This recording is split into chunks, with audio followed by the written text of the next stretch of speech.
wonder what they're like. From our viewpoint, Professor, they're either suprahuman or subhuman.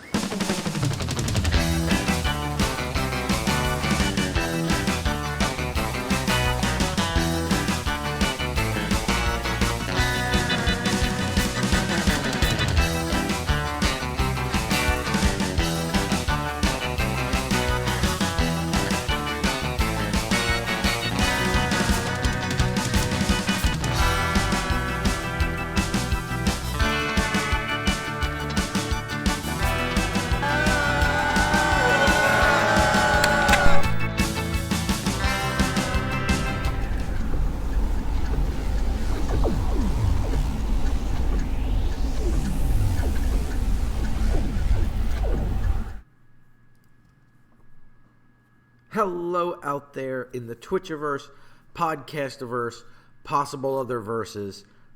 Welcome to the Illumination Podcast, the Disney Lorcana podcast. My name is Max. And I'm Sam. And we are here with you for our set review for Azurite C, the 6th set to come out for the Disney Lorcana trading card game.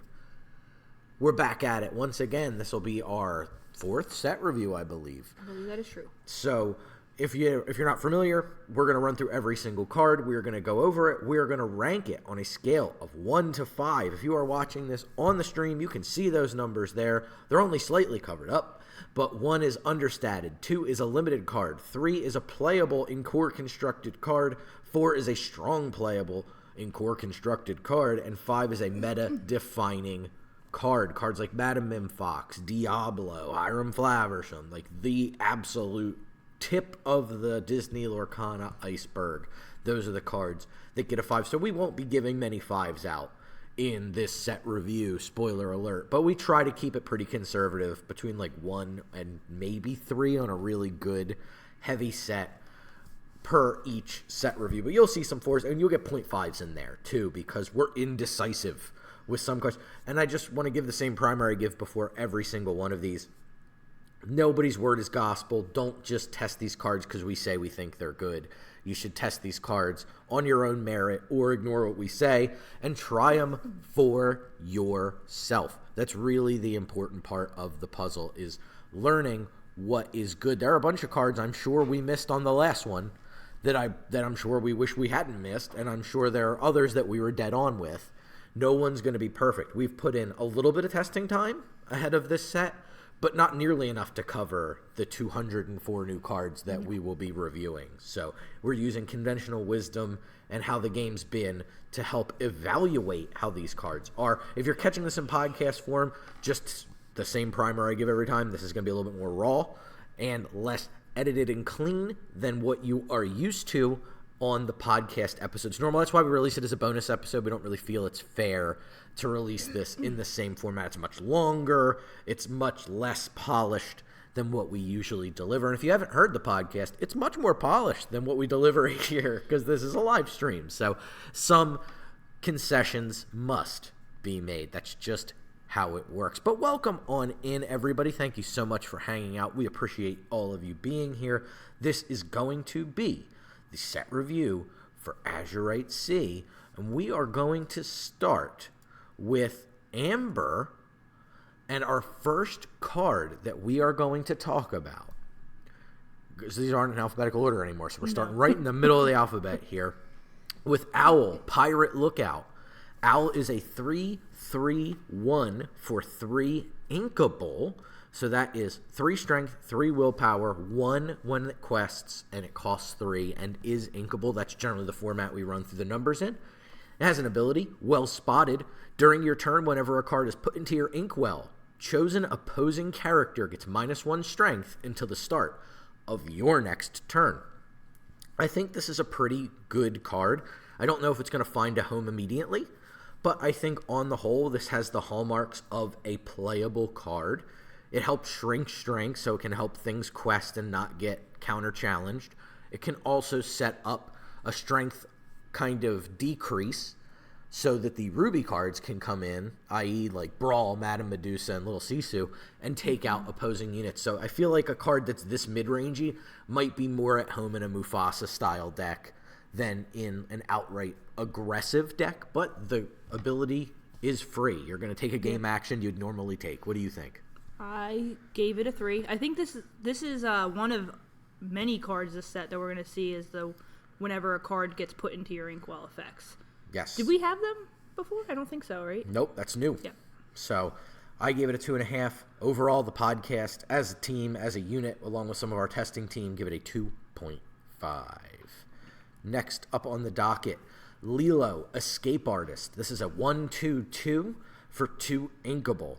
And she has an ability, No Place I'd Rather Be. The start of your turn, if this card is in your discard, you may play her, and she enters Exerted. So I want to point out the order of a turn in Disney Lorcana is Ready, Set, Draw. So at the start of your turn, effects happen during the set phase of your turn. So this is going to be before you draw your card for turn. If Lilo is in your discard, you then have to make the choice to spend the 2 ink to put her onto the field into play Exerted for your turn. So you can definitely unexert her with other cards, plenty of those. And she's kind of there as an extra card. You can discard her and not feel guilty about it. She quests very aggressively. The stats are great.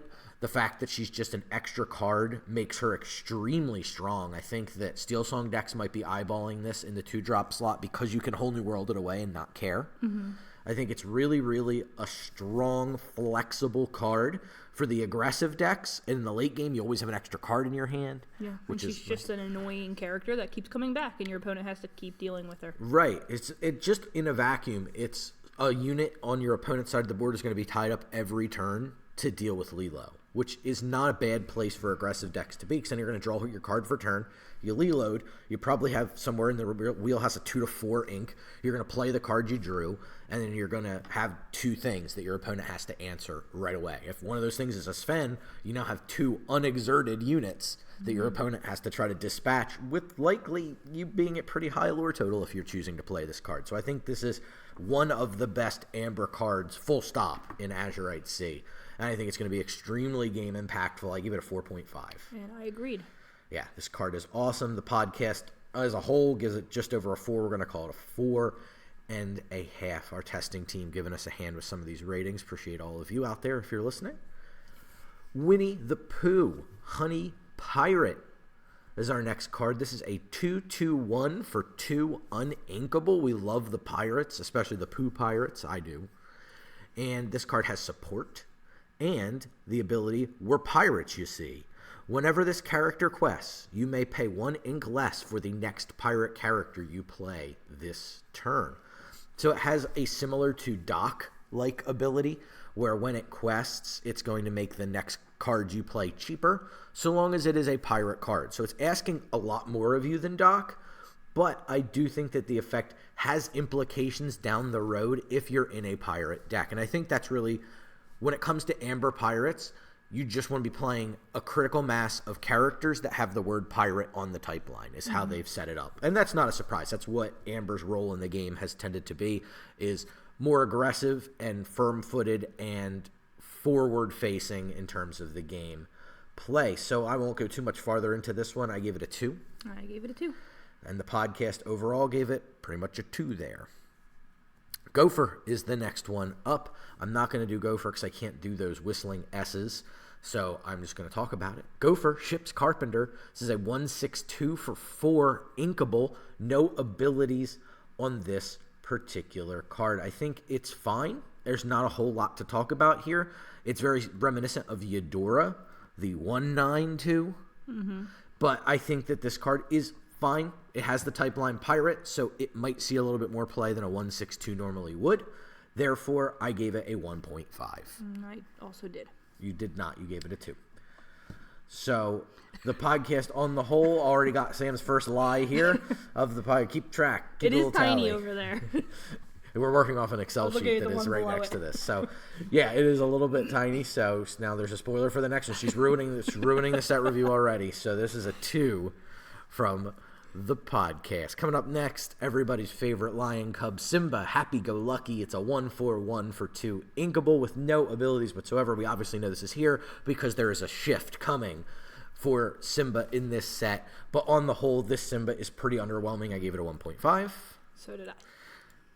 Next up is Chip. This is a friend indeed, our first of the Rescue Rangers. Really cool to see Rescue Rangers making an appearance for the first time in Disney Lorcana, one of my very favorite cartoons from that era. This is a 3/3/1 for 3 inkable with the ability of Dale's Partner. When you play this character, chosen character gets +1 lore when it quests this turn. So very similar to the Donald Duck Musketeer card that we had seen before, just without the bodyguard and slightly more in the way of strength. So not a bad card by any stretch. No, and I played a little bit of testing with this card, and it's okay. Yeah, there is a shift. Chip and Dale, we'll talk about that one shortly, but this one's fine. I think it has the ability to be fringe playable. I gave it a 2.5. I gave it a 3. And you did not. You gave it a 2.5. So Sam continues on the lying train, and the podcast gives this one a 2.5, despite the misinformation being spewed at you already.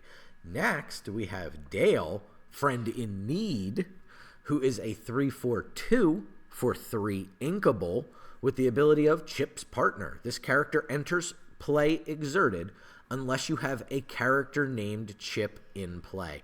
This card is deceptive at common. You would probably pass this over, I think, a lot of the time, but the stat line on Dale is actually quite good and constructed at this cost.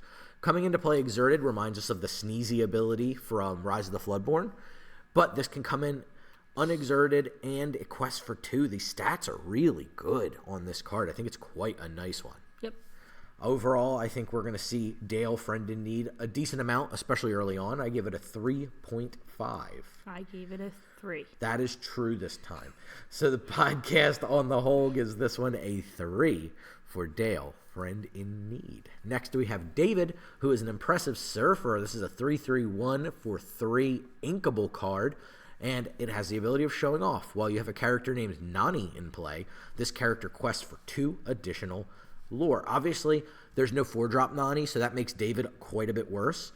3/3/1 is not a great stat line, having just talked about Dale. Now, 3/3/3 is a bit of a different story, but not being able to curve easily into a Nani, even within this set, and then the older bodyguard Nani, makes this card significantly worse. So, unfortunately for David, I gave him a 1.5. I gave him a 1. Yeah, not a very good one, unfortunately. The podcast as a collective gives this one a 1.5. Next up, Prince Naveen, who is not a pirate, believe it or not, even though he's kitted out for the open seas. This is Prince Naveen, Vigilant First Mate. This is a 2/6/2 for 5 inkable with Shift 3 and Bodyguard. So overall, the stat line is a little subpar for me for red removal specifically. This gets caught by Brawl and by Madame Medusa, and it's expensive enough it's going to be coming down around the time, if you don't shift it, that you might be thinking about cards like Madame Medusa. Like, I could easily be on the draw, play Prince Naveen, pass my opponent who's on the play, could play Medusa and kind of wreck it. Again, that's not a reason to judge a card. Like, dies to removal is not a valid reason to evaluate a card. It's not really a good, effective way to do it. But on the whole, we have a not very heavy-hitting bodyguard. It doesn't disincentivize challenging very well. It's just going to eat up a little bit of time.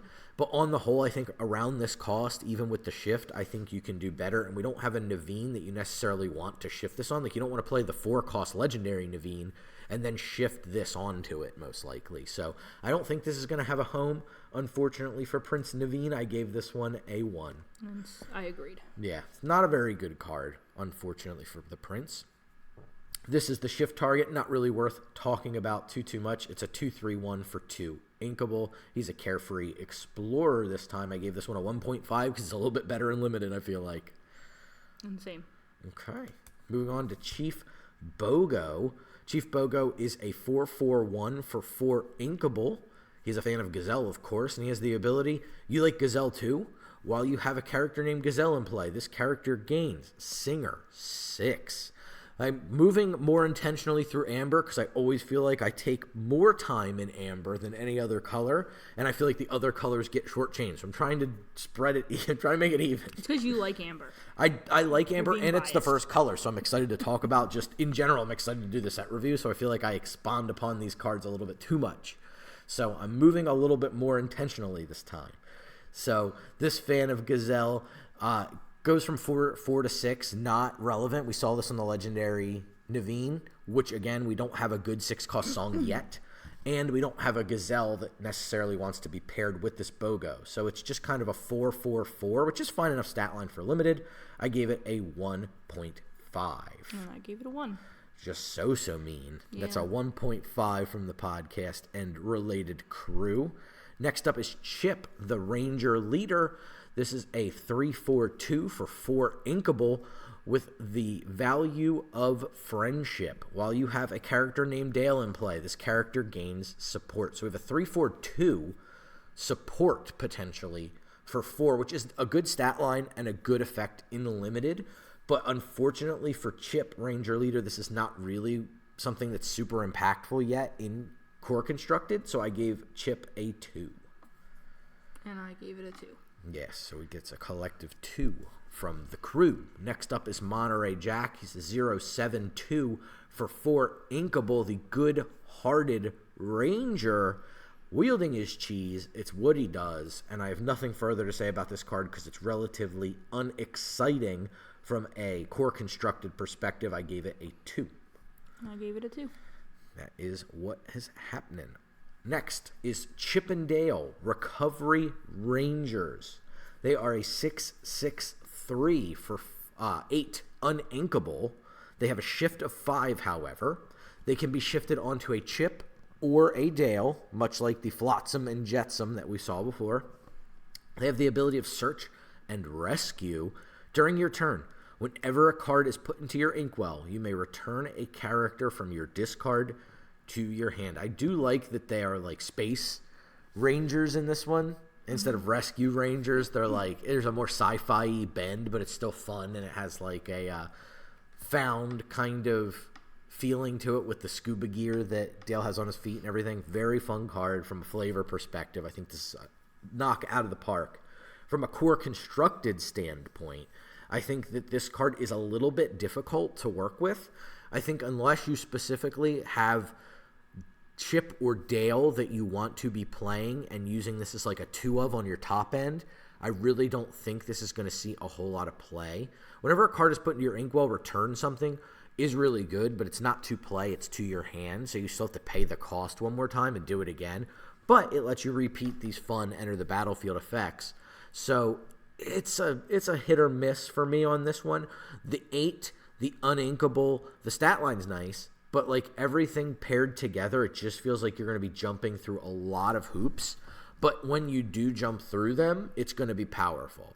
I just feel like because it's an inkwell ability, it's not going to be something you're going to be doing the turn you play them, because you're going to want to play them on time a lot of the cases. But it's tough. It's a great Mufasa flip, don't get me wrong. Like, that's really cool. But on the whole, I think Chip and Dale are pretty good and fringe playable. I give them a 2.5. I'm giving them a 2.5. Okay, changing it. I was going to say, that is intentional. Yep, I figured. The way you said it, I knew it was intentional that time. So getting a 2.5 from Illumination on this one. Next up is Judy Hopps, who is a 3-6-2 for 6 inkable with support and need some help. At the end of your turn, you may ready another chosen character of yours. I think Judy, the stats are a little rough, again, for playing against red. I think that the support is good, and I like the things that quest for 2 and have support because you actively want to quest with them. Like, you feel like you're getting kind of full value out of them. Ready another chosen character of yours is kind of anti-support because you don't want to be exerting her, but you want her around. I don't know. It's a very tough card. I think it's just quite not good enough. Same with Chip and Dale. Like, I find them in this kind of space where they're just not quite good enough. So I gave Judy Hopps the same score, 2.5 here. And I gave her a 3. Yeah, I think she's a possibility, but likely a little bit too clunky to see play. Next up is going to be a toughie. This is a hard card to evaluate. This is Tiana, restaurant owner. Tiana is a 1-4-2 for 3, uninkable, with the ability of special reservation. Whenever a character of yours is challenged, while this character is exerted, the challenging character gets -3 strength unless their player pays 3 ink. That is per challenging character. So this is very similar to like Ghostly Prison and that style of effect from, if you're familiar with Magic the Gathering, this like taxing style of cards that you need to play Propaganda, the older of the two, the blue version of that effect. And this basically taxes your opponent, right? You have to, if you want to challenge, you have to pay the tax on this. Windborn Muse and similar. But I think that this is a little bit hard to ask. This is a 1/4, so susceptible to a lot of removal around this realm. This is Zeusable. This is definitely Seesuable, Brawlable. And on top of that, it comes into play and doesn't do anything. So it's not just her being there. She has to be exerted in order to use the ability, and she's lacking in something like a bodyguard. So I wish she had an ability of, like, another little one line, like, you know what I mean, like Busy Restaurateur, she enters exerted or something. Like, I wish that that was there to help this card manage to do something when it comes in. Now, that being said, if you don't have an answer for it, it's going to be impactful if you're on a purple strategy and you're kind of like, oh, like I'm blurple, like I don't have really interaction for Tiana, so I'm stuck challenging. But I can definitely, like, crab, fox, I can hit, I can snake and her. You just take and her then out first. I can, yeah, snake her with the minus, or I can't really, like, so it's fox plus Maui, I guess, if you're red-purple. If you're just mono challenging, but if you're not Mauiing, that gets a lot tougher to do. And I can tell you, I ranked this card a lot higher than what I'm going to actually put it at because I played it the past couple days. We've been testing with it quite a bit, so Sam definitely has a little bit more of an informed opinion on Tiana. I gave her a 3.5 because it is a powerful effect, but it's going to be hard to get there, so I can definitely agree with not being quite as high up on it as I am. I'm going to give her a 2. So collectively, that'll put us at like a 3. So again, that fringe playable might be pretty good. Next up is the Grand Councilwoman. She is a 1/3/1 for 2 inkable with the ability of Find It. Whenever this character quests, your other alien characters get +1 when they quest this turn. This card's fine. I don't think there's enough aliens yet. I think this card has potential down the road. I think in order to see what we would call quote-unquote tribal synergies, where all of the aliens, or there has to be such a critical mass of them, and there has to be so many that reward you for having played this over other cards, that they have to be even more powerful, right? Like, you would need 2 more aliens that do something crazy powerful with aliens before this card is a good reason to be playing aliens or like subpar aliens over other better cards, right? Like, you'd be wanting to play like a mediocre Stitch card over, like, I'm going to play the 2/3/2 Stitch in Amber over a better 2-drop because it's an alien, because I have Grand Councilwoman in my deck. So it's like there has to be a lot more other effects that bump aliens before it can be played. Like, it's asking a lot of you, and it is a constraint on deck building. I think once there is a critical mass of good aliens, this card goes up tremendously. But we are reviewing the set from a point in time as the set's about to come out. So I can only score it based on what's available right now to me. And right now, this puts it at about a 2. Yeah, and I agreed. And I think a lot of the reason, too, why it's not, even once we do have more aliens, she has to survive a turn. Same as Tiana. Yep, it's not when she enters, other aliens get +1 more. Right. Always a little scary to put something into play and have to have it go through a full turn cycle without being harmed. Next up is Dale, the Mischievous Ranger.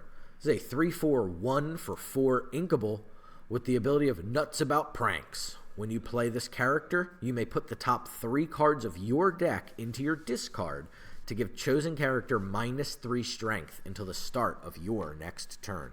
I think this is definitely the card you'll want to be pairing the Chippendale Shift with most of the time. And I think that likely means that style of play is going to be more common in the red-yellow Mufasa style decks than it's going to be in the aggressive decks, because this obviously is not an aggressive card, a 3/4/1 stat line. It's not questing hard. It's not really amazing stats. It is unique in that it's the first card that really lets you self-mill like this. You can put 3 cards into your discard is unusual for this game. It really helps if you're playing Chernobog. It gives you the discount. It really helps if you're playing cards that get things back from your discard. Like, imagine you mill a couple of those Lilos. Wow, that's a deal right there. So I think that there's a lot of things to like about Dale. I think he's pretty good for a mid-range card. I don't think you'll see a lot of Dales being played against you, but I do think on the whole is quite a good card from a design and playability perspective. I gave it a 3. I gave it a 2.5. Yeah, I think it's a pretty solid card overall, and I like that it's inkable.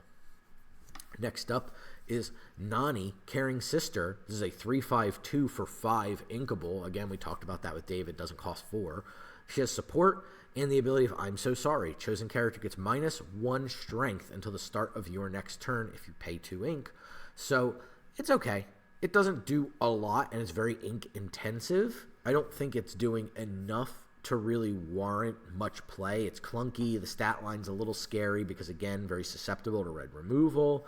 I just think that on the whole, this card is a little too rough around the edges to really see any type of play. I gave her a 2.5. And I agreed.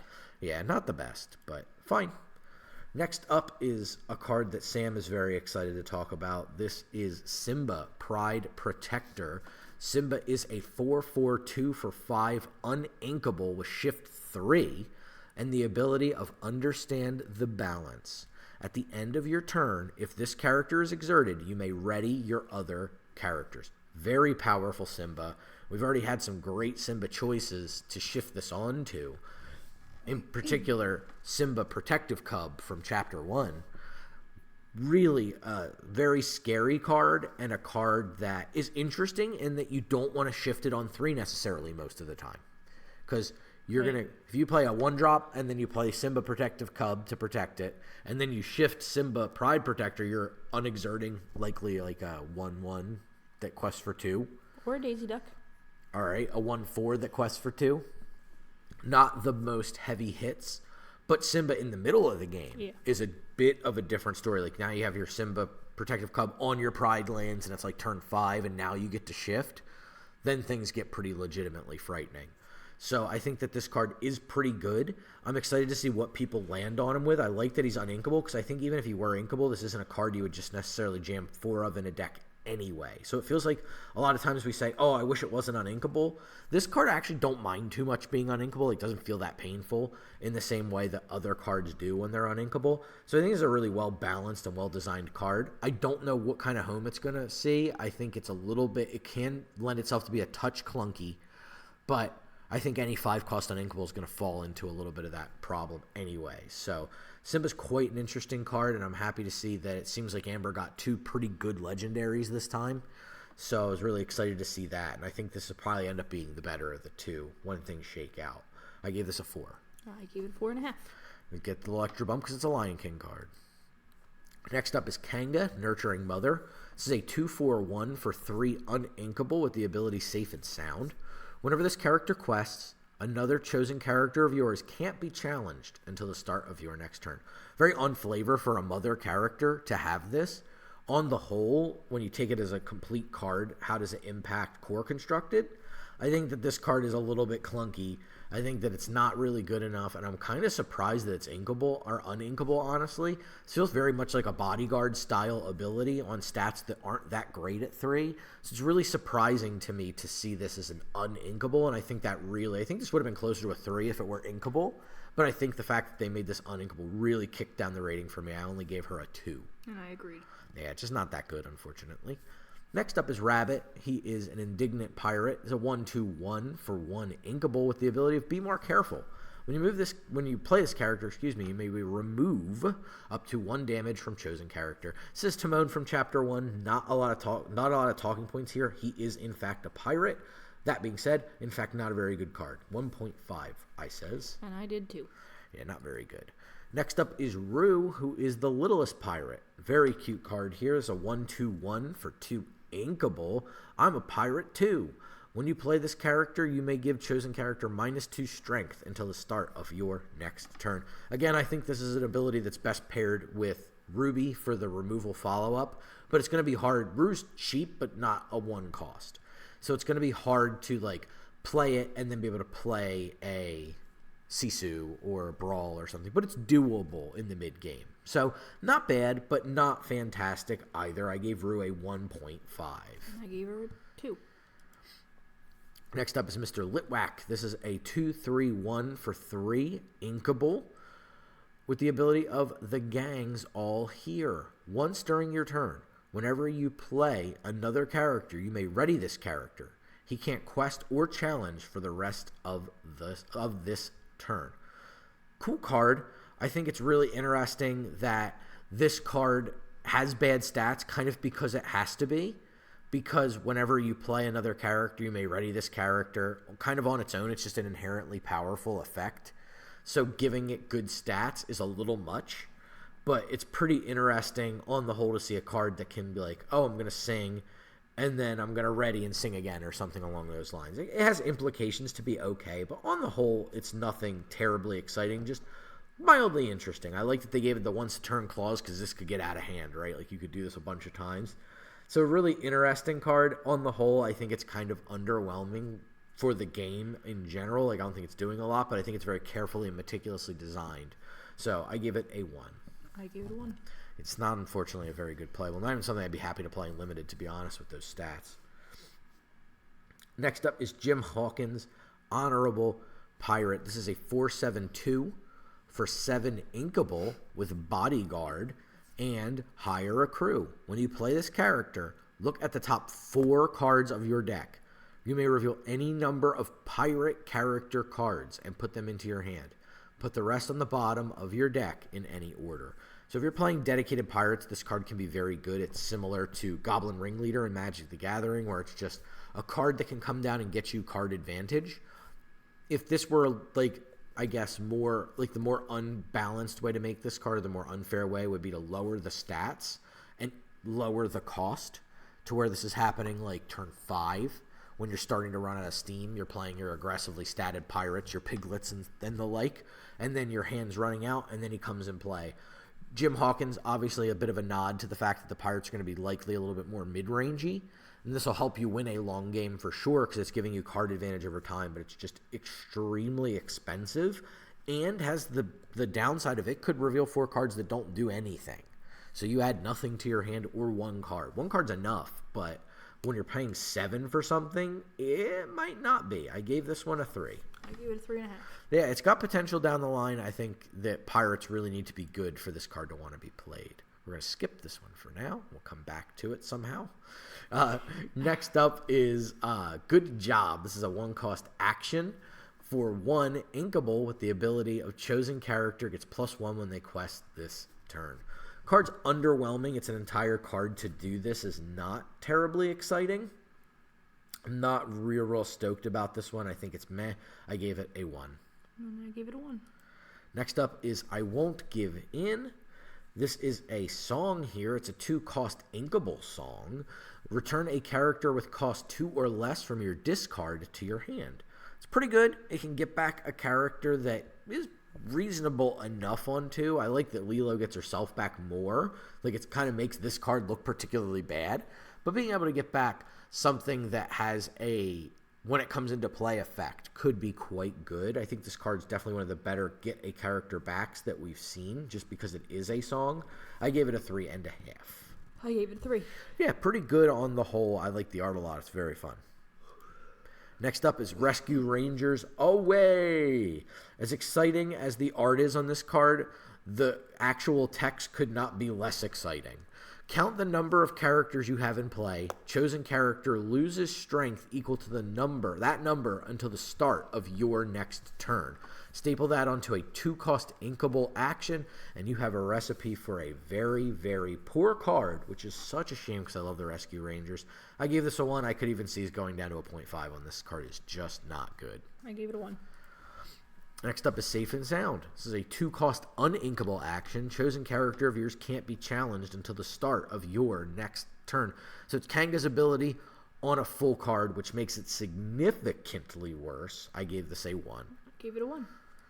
Follow-up is Naveen's Ukulele. This is a 1-cost inkable item that you may pay 1 and banish this item. Chosen character counts as having +3 to sing songs this turn.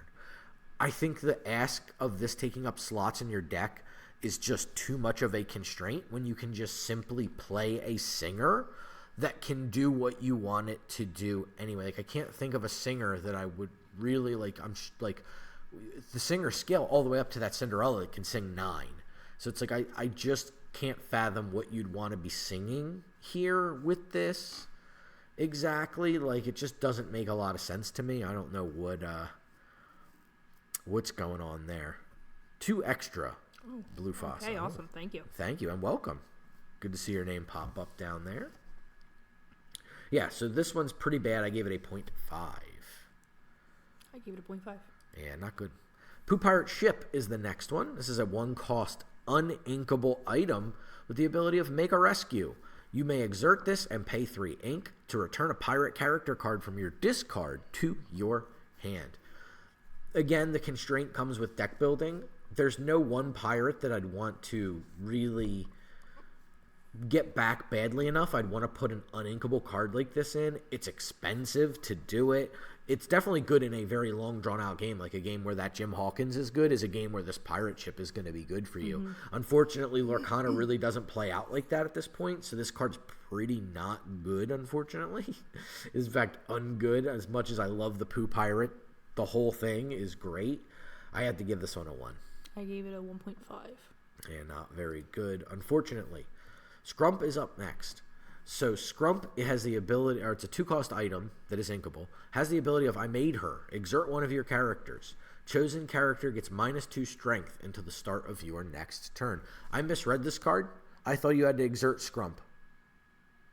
You don't. Yeah, You just know. exert one of your characters. characters. Interesting card. It makes it a little bit better than what I evaluated it at, I think.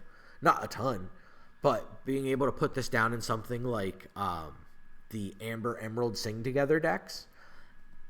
I have 2 characters maybe that don't need to sing the song. I can shrink something for 4 and then sing Under the Sea. I think I remember talking about this card and being a little confused about what you were talking about. Yeah, no, I So thought that makes sense now. I thought you had to exert Scrump and the character, but I didn't realize you could just like exert a bunch of characters. So this card's way more interesting than I thought. I'm gonna jack my score up. I'll give it a 2. And I'll agree with you. Yeah, I think it's an interesting card. I don't think it's going to be outright playable, but it has some very, very minor implications. Anything that you can just do for free in a trading card game has the hallmark of being potentially good. Even if it seems as innocuous as something like this, it could end up being pretty good. First, for the locations in Amber is the 100 Acre Island. This is a 1-cost inkable location. It has a 1 movement cost and 5 willpower, and it's got the ability of Friends Forever. During an opponent's turn, whenever a character is banished while here, gain 1 lore. Not bad. It's a good, like, anti-be prepped, but it's a little clunky. It doesn't really do a ton, but I think that it is good as, like, a be prep protection. Like, if you know your opponent's going to play something and they just, like, spent the whole time from behind and they're getting into the next turn where they're going to get to their 7th ink, you can play this, move your characters there, and then go, all right, cool, I'm going to gain 5 lore when you blow this thing up. I don't think it's as good as something like a library, but I think it's fine. It's not terrible. I mean, I gave it a 1. But I gave it a 1. There's some, that's the best defense I can mount for this card, but I think it has some implication. Sugar Rush Speedway. This is the finish line, not the track or whatever the red one was from previous set. This is a 6 movement cost, 7 willpower location that is 2 uninkable. It has the ability of Bring It Home, Kid. When you move a character here from a location, you may banish this location to gain 3 lore and draw 3 cards. So you put them on the Speedway. Obviously, the Speedway lets you huck them over to another location. They come to this one, and then boom, they hit it and trigger it. And that's the idea. You can do some dirty little things with this in Jim Hawkins, which is kind of cool, because whenever a location comes in, you can move Jim. Is an interesting little piece of technology where you can just put him on a location, play this, and then move him. Mm-hmm. So in the late game, if you have a location that survived when 7 ink, you can play this, play Jim, move it, and draw 3 cards, gain 3 lore. So it can do some pretty surprising things out of nowhere. You can obviously use the new upcoming Minnie Mouse, we'll get there, to get it back, to keep recurring. It's a neat little cool card that I think has some implications down the line. So very fun. I was excited to see it. I give this one a 2. And I agreed. Very cool card for this one. So we're going to take a quick break, and we're going to hop into, we want to talk about, our most impactful card. It's a new thing we wanted to add to it. Yes. Most impactful card in the color. What is my choice for most impactful card in the color? It's going to be Lilo.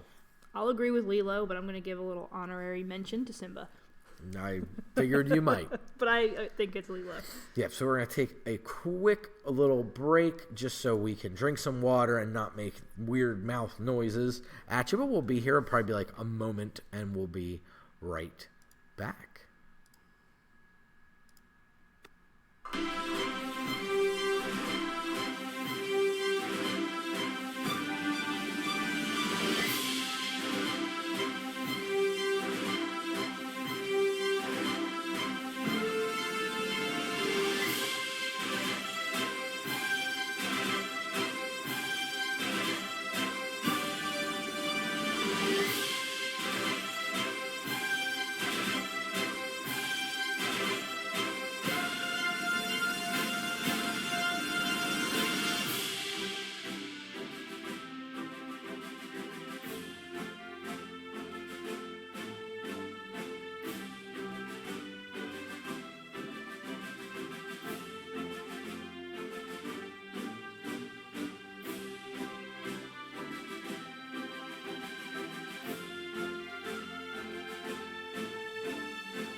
We did it, everybody. We made it on to the next color. Big thanks for hanging out with us. I just want to plug the stream. We are here every Sunday night at 8 o'clock Eastern Time, right here, Superliminal Films. We are streaming things you like. It's a game, we're streaming it. That's not true because there are games we definitely won't stream, but if you like trading card games, we're doing that. All kinds of nerdy things. If you're nerdy about it, likely we're nerdy about it. So come by and check it out. We are here every Sunday, 8 o'clock Eastern Time, hanging out with you. Appreciate y'all being here. Let's jump into Amethyst now. We did it. We made it through Amber. We are on to our first Amethyst card. This is Hades, Lord of the Dead. Hades is a 3/4/3 for 6 uninkable with the ability of Soul Collector. During an opponent's turn, whenever one of your other characters is banished, gain 2 lore. I think this is a cool top-end card for a more aggressive Amethyst strategy. It's a really hard card because the turn it comes down, if you have exerted characters, your opponent's probably like, oh, good, I get the challenge, this is going to go great. And then it's just like, oh, by the way, if you challenge my 2 or 3 exerted characters, I'm going up 4 to 6 lore. And then you have to deal with this Hades that's going to quest for 3. Now, if you got Be Prepared, it would see that. It would see it, yeah. Just like Rourke. So really, if you play that on turn 6 and you have a bunch of characters, even if you Be Prepared your own board the next turn. That's potentially, you can quest and then be prepped. So Hades seems like it could be pretty good. It's just hard to use as a 6-cost uninkable. It's a big cost to come down, but its stats are decent. Its cost is decent. It is susceptible to removal, but it should be because it's too game warping to not be.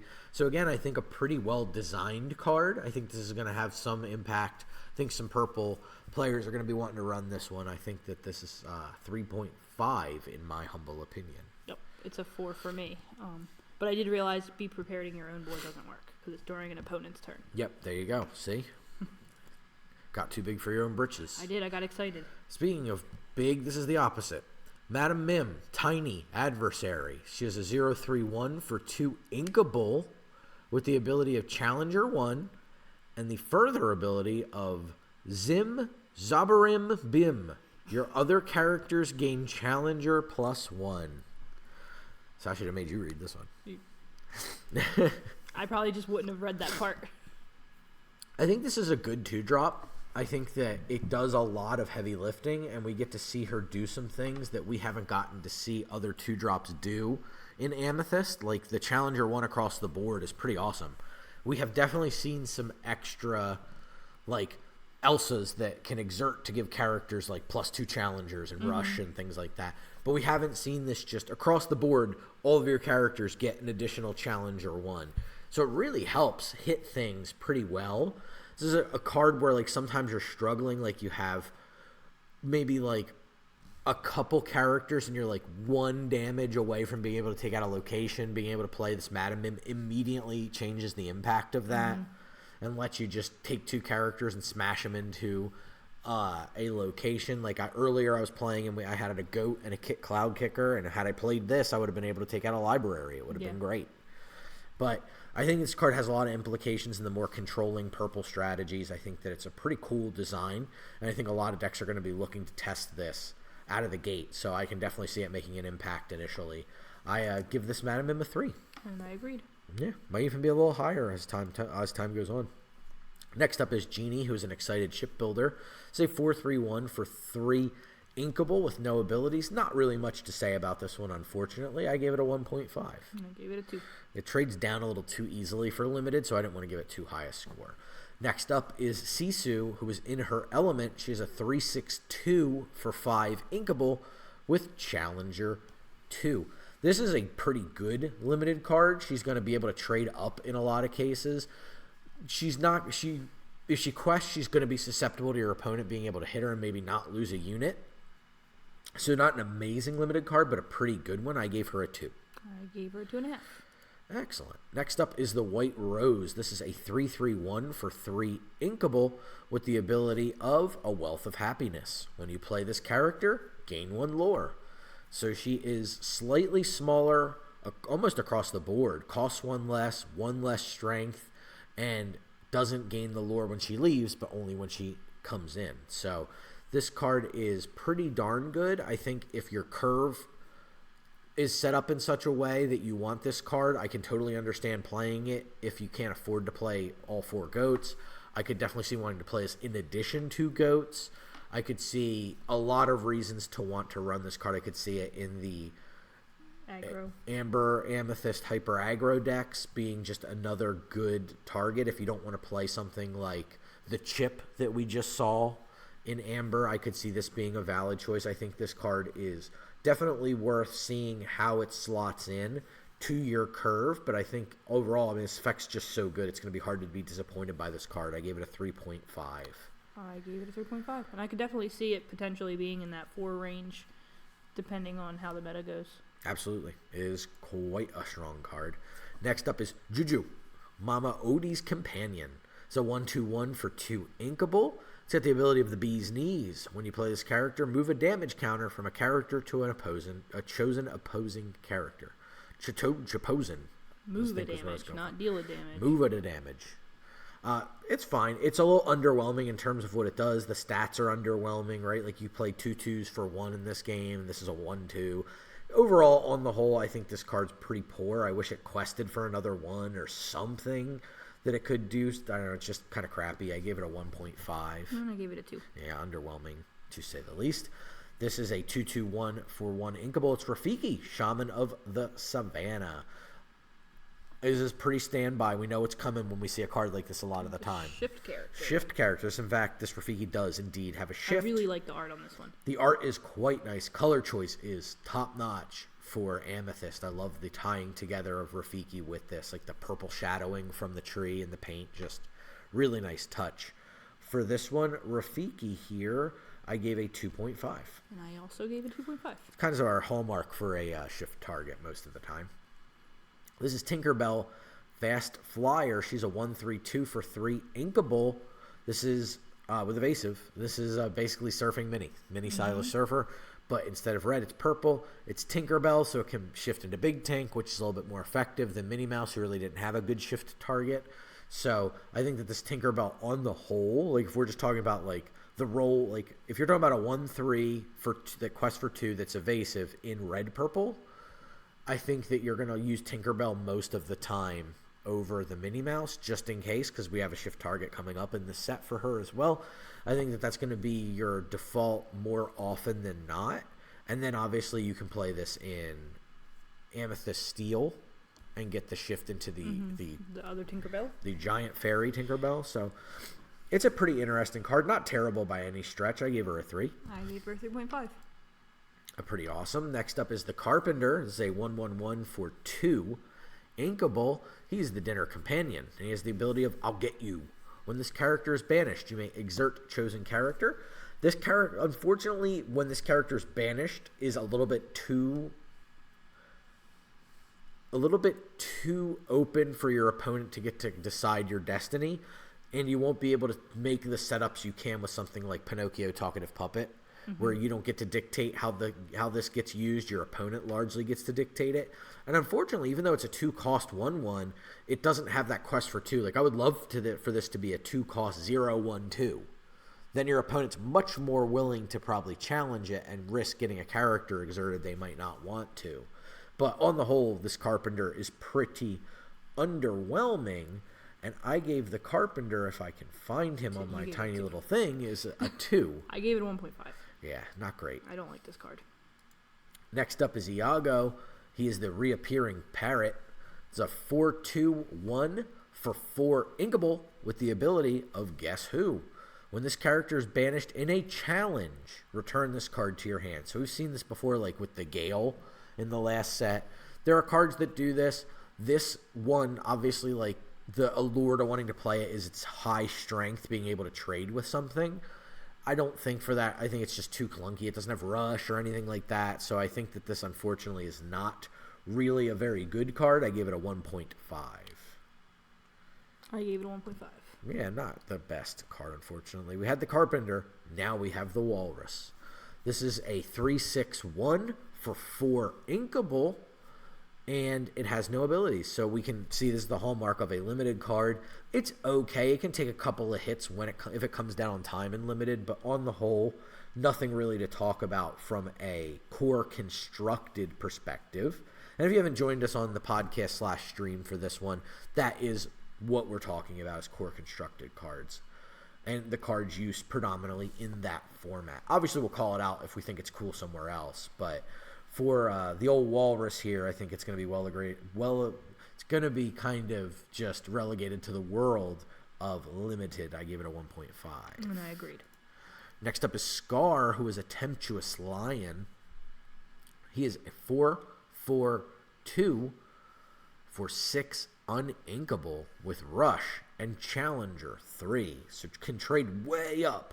It's got good stats, but it's high end of the wanting to play it in a limited style. It's not inkable, which is always difficult to balance. And I think from a core constructive perspective, we're not really going to see much of this card hitting the board. I think it's going to be a little too lackluster. I give it a 2.5. I gave it a 3.5.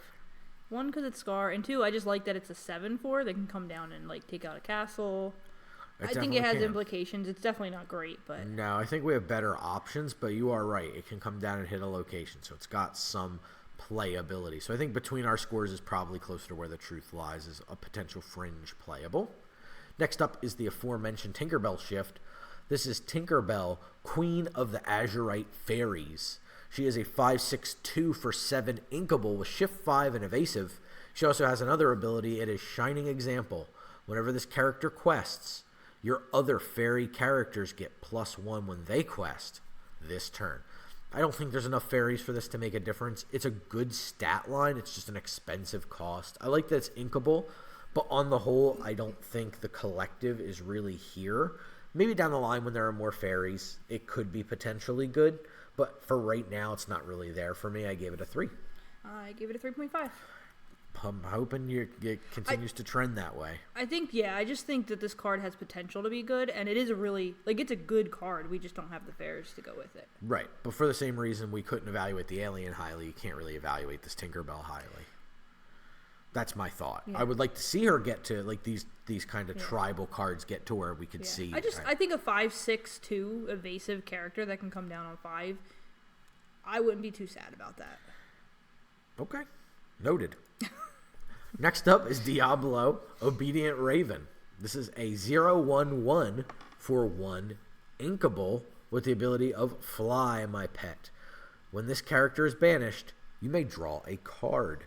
So this obviously is quite impactful when it has the name Diablo, which means you can shift on it. It obviously is falling in the realm of the 1-drop magic broom. It's falling in the footsteps of Chernobog's followers. There's a lot of cards that are competing for this slot in Amethyst as a 1-drop that get you a card back. Right. I think that it's going to be, a lot of people are arguing over the nickel and dime of it, and I think we're kind of trying to major in the minors on this. I think you need to figure out what your deck's trying to do. I think if you're playing it in green-purple and you're running the 3-drop Diablo, you're playing this Diablo, duh. Yeah. That's going to be your 1-drop of choice. I think if you're playing other colors, you have to decide what you want your 1-drops to be doing. Yeah. I think this card, like, in specifically red-purple, because that's what I play the most, it's like, this will always give you a card, but, like, the broom, for instance, you can cycle it later in the game and immediately get another card. Right. This you have to wait, and again, your opponent gets to dictate the pace of it. Right. So if you want to just start putting down things and turning them sideways and you don't care what happens to this, cool. I'm totally down. If you want to maybe play Teeth and Ambitions and you want to throw 2 damage on this and draw a card out of it, okay. I'm cool with that. Whatever you think the right choice for your 1-drop is, as long as you're testing and taking time, you're not going to choose wrong, right? Like, you're going to take the time and you're going to make a thoughtful decision. This is another tool in the arsenal. I don't think one is going to be so significantly better than the other that you're going to want it all the time versus something else. I think that it's really deck dependent and meta dependent, right? Hyper aggro is the deck of choice. I'm not going to want to play a 0-1. I'm going to want to play something that can hit a character and take it off the board. Mm-hmm. So all things figured, you got to make the choice that's best for you. I gave this one a 3.5. No, I'll give this one a 3.5. Very good card. Next up is the March Hare, who is an absurd host. It's a 2/3/2 for 4 inkable with Rush. Not much to talk about on this one, unfortunately. You've got to shrug. If you're watching the stream, you saw us both go, shrug. It's fine, whatever. Not worth eating up a lot of time about. I gave it a 2. I gave it 2. 2 it is. Next up is the Magic Carpet. This is a 1/3/3 for 3 inkable and no abilities. It's basically the Caterpillar from Sapphire that we saw a few sets ago that's playing the saxophone. I love that card. And I think this card is possibly a playable fringily. It's not the best. It's not the worst. I'd be happy to have one in limited, certainly, if I got to play it on time. It'd be kind of nice. Limited. It's like play this on 3, play a bodyguard on 4, and just quest for 3 and put my opponent in a very awkward spot. But in terms of core constructed, it's a little susceptible to removal for its cost, and both sides, both steel and ruby. It's okay. It could maybe see a fringe play in a very like top end of a hyper aggro deck or something, or a budget build. I just feel like in constructed, I'd rather have the 1/3/2 with evasive if I was going to play a card like that. Yeah, that's fair to say. I think that this card is fine. I gave it a 2. I think I also gave it a 2. Wrong, 2.5. Oh, 2.5. Next up is Rafiki, the Ethereal Guide. This is a 6/6/4 for 9 uninkable that shifts for 7 with the ability of Astral Attunement. During your turn, whenever a card is put into your inkwell, you may draw a card. I will say something I don't often say. I do not like this art. I think it's very weird looking. Like, not in a cool, like, the lines are too sharp for it to feel ethereal enough to me. Like, it needs to be softer, and, like, it needs to be, like, more diffused. Like, I'm not usually one to, like, overly critique the artwork in Lorcana, because normally they knock it out of the park. This one just feels like it's kind of weird to me. Is this one we're getting the Enchanted for? Yes. So, on the whole, I think that this card is very expensive. The uninkable part of it is a real heartbreaker, and the ability of just simply ink draw a card is a little too little, a little too late, in my opinion. I'd rather be shifting Elsas. I'd rather be in Blurple. I'd rather be playing a Mufasa. Like, Mufasa just gives me 2 cards back immediately. Like, there's just so many better plays than this particular Rafiki. It just feels extremely underwhelming to me. Yeah? I agree. I didn't know if you had something to say. I probably ranked it too high. I gave it a 2. I think I gave it a 3. You did. I gave it a 3.5. You gave it a 3.5? Did I? No, it's just a 3. Lost. 3, okay. So not as bad as I thought. No, but I think you ranked it too high. That being said. Next up is Genie, Wish Fulfilled. This is a 2/4/2 for 4 uninkable with evasive and the ability of what comes next. This is when Genie's being freed, right? His wish is being fulfilled. When you play this character, draw a card. I think this full stop is the best. I'm going to spoiler, I guess, but it's the best. It's the best Amethyst card in this set. I think. Now we talked about this a lot during our little discussion on Diablo, but I think it warrants repeating here. I think that I don't think it's worth getting in a fight with your play group about what's better, this or Rabbit. I think you need to ask yourself, how much do I miss that second card if I'm playing the Genie? Right. If you go, not at all, because I'm questing for 2 and it's an evasive character, then you should probably be playing the Genie. If it's, I miss it tremendously because it takes me off, makes my hands awkward, or it doesn't let me, smoothly, play out my curve into my B preps, then you may want Rabbit. But it's totally deck dependent and totally dependent on what you feel your position in the game is going to be. If you want to be very aggressive and close a game out fast, then I think this Genie is a better choice for you. I'm liking Genie better, for example, in the green-purple decks, and I'm still liking Rabbit a little bit better in the red-purple decks. But I do not think that there is a wrong choice, and I don't think it's worth fighting about. I think it's worth testing about. Yeah, and it might lie somewhere in the middle where you play a little of each. It's possible. I think it's not really worth. Yeah, you might want 6 copies, and then you go 4 and add 2 on of the other one. 3 and 3, or you got to figure it out, and you have to have a reason why. When you know why, and you can answer, I chose this because this reason, then you made the right choice. I think this card is extremely powerful. I think we're going to be seeing a lot of this card, and I wouldn't be surprised, like I said, if it starts cutting into the amount of rabbits we're seeing. Yeah. I think something else to note with this card is it can take out Diablo. It can take out Diablo. If you're ramping like you're playing Blurple, you can play Tipo Genie. Yeah. That's a good line. So, very strong card. I love this card. I'm excited that it's a good Genie because I've been waiting for a good Genie because Aladdin is my favorite. And I gave this one a 4.5. And I gave it a 4.5. Awesome card. Next up is Sisu, Uniting Dragon. This is a 3/3/2 for 4 uninkable. We're talking about the story of 2 uninkable 4-drops here. She has the ability of Trust Builds Trust. Whenever this character quests, reveal the top card of your deck. If it's a dragon character card, put it into your hand and repeat this effect. Otherwise, put it either on the top or the bottom of your deck. So we're just talking about a 2/4 evasive that quests for 2 that just gives you a card. Now we're talking about a 3/3/2 with no evasion and maybe possibly could give you a card. Or more. Or you can scry. Or you get to scry. I think it kind of says it all there. Like, I don't think I need to really jump in on this one. I think that kind of pretty much puts it in perspective. I don't think this card is particularly good. I gave it a 2. I gave it a 1.5. Yeah, not a very good card, especially coming off the back of Genie as the previous card we just reviewed. Next up is one of the creepiest arts in the set. Madam Mim, truly marvelous. Whew. Oh. She's so creepy looking.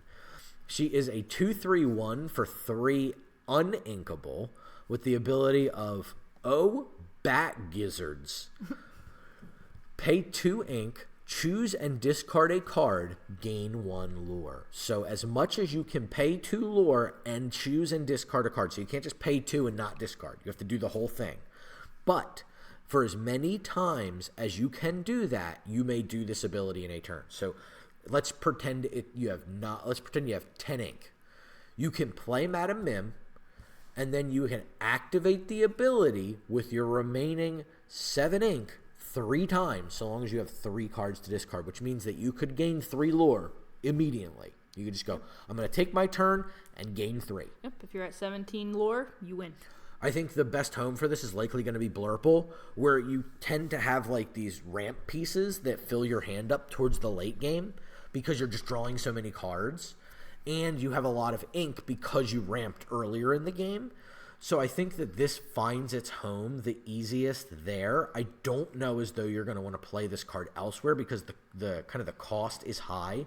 The uninkable being offset by cards like Tipo, Mickey Mouse, Donald Duck, things like that. So I think that this card is pretty darn good, but I think it's pretty darn good in the deck it's good in. Mm-hmm. So I gave it a 3.5. And I also gave it a 3.5. Truly marvelous.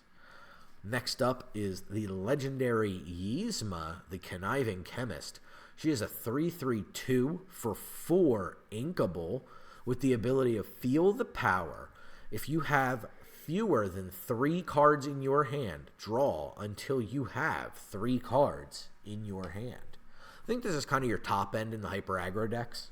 Now, like, you probably drop some number of Amethyst Chromicons and likely you're leaning on Yzma because she comes down when you're about to run out of cards, refills your hand once, and if she's still around after that, just starts questing for the next couple of turns until she can do it again. I think it's a pretty darn good card. It's not amazing, but I think it's pretty darn good, and I think that we're going to end up seeing a decent amount of her in the decks that tend to run card light, and I think that's going to be the Amethyst pointed aggressive decks. So I think you can prepare to see a decent amount of this Yzma. Personally, I gave her a 4. I gave her a 3.5. Pretty strong card. Anything that can draw 3 cards is pretty good in my book. Moving on to Mama Odie, the Solitary Sage. She's a 4/5/1 for 5 uninkable with the ability of I got to do everything around here. Whenever you play a song, you may move up to 2 damage counters from chosen character to chosen opposing character. So let's talk about this card through the lens of Belle, Accomplished Mystic. Belle, Accomplished Mystic is a 4/4/2 for 5 inkable that has shift, and when she comes in, she gets to move the 2 damage. So simply by playing the card, you do that. Mama Odie comes in and does jack shit unless you happen to have a song in your hand. So, like, you can quote-unquote go off, right? Like, you could have a couple songs and then move a bunch of damage. However, let me just point out that there has to be a bunch of damage already to move around, and you have to have some songs in your hand to boot. That's when I say that I don't like this card. It's not because I don't like what it does. It's because of the amount of hoops the card requires you to go through in order to be good. Where something like Belle Accomplished Mystic just simply asks that you play the card. Yeah. Belle Accomplished Mystic is a super rare. But yeah, I agree. Just saying, just to compare it to another 5-cost Amethyst card that moves damage counters around. And Belle doesn't see very much play at all, like 2 to 0 copies on occasion. Oh, it's one of my favorite cards.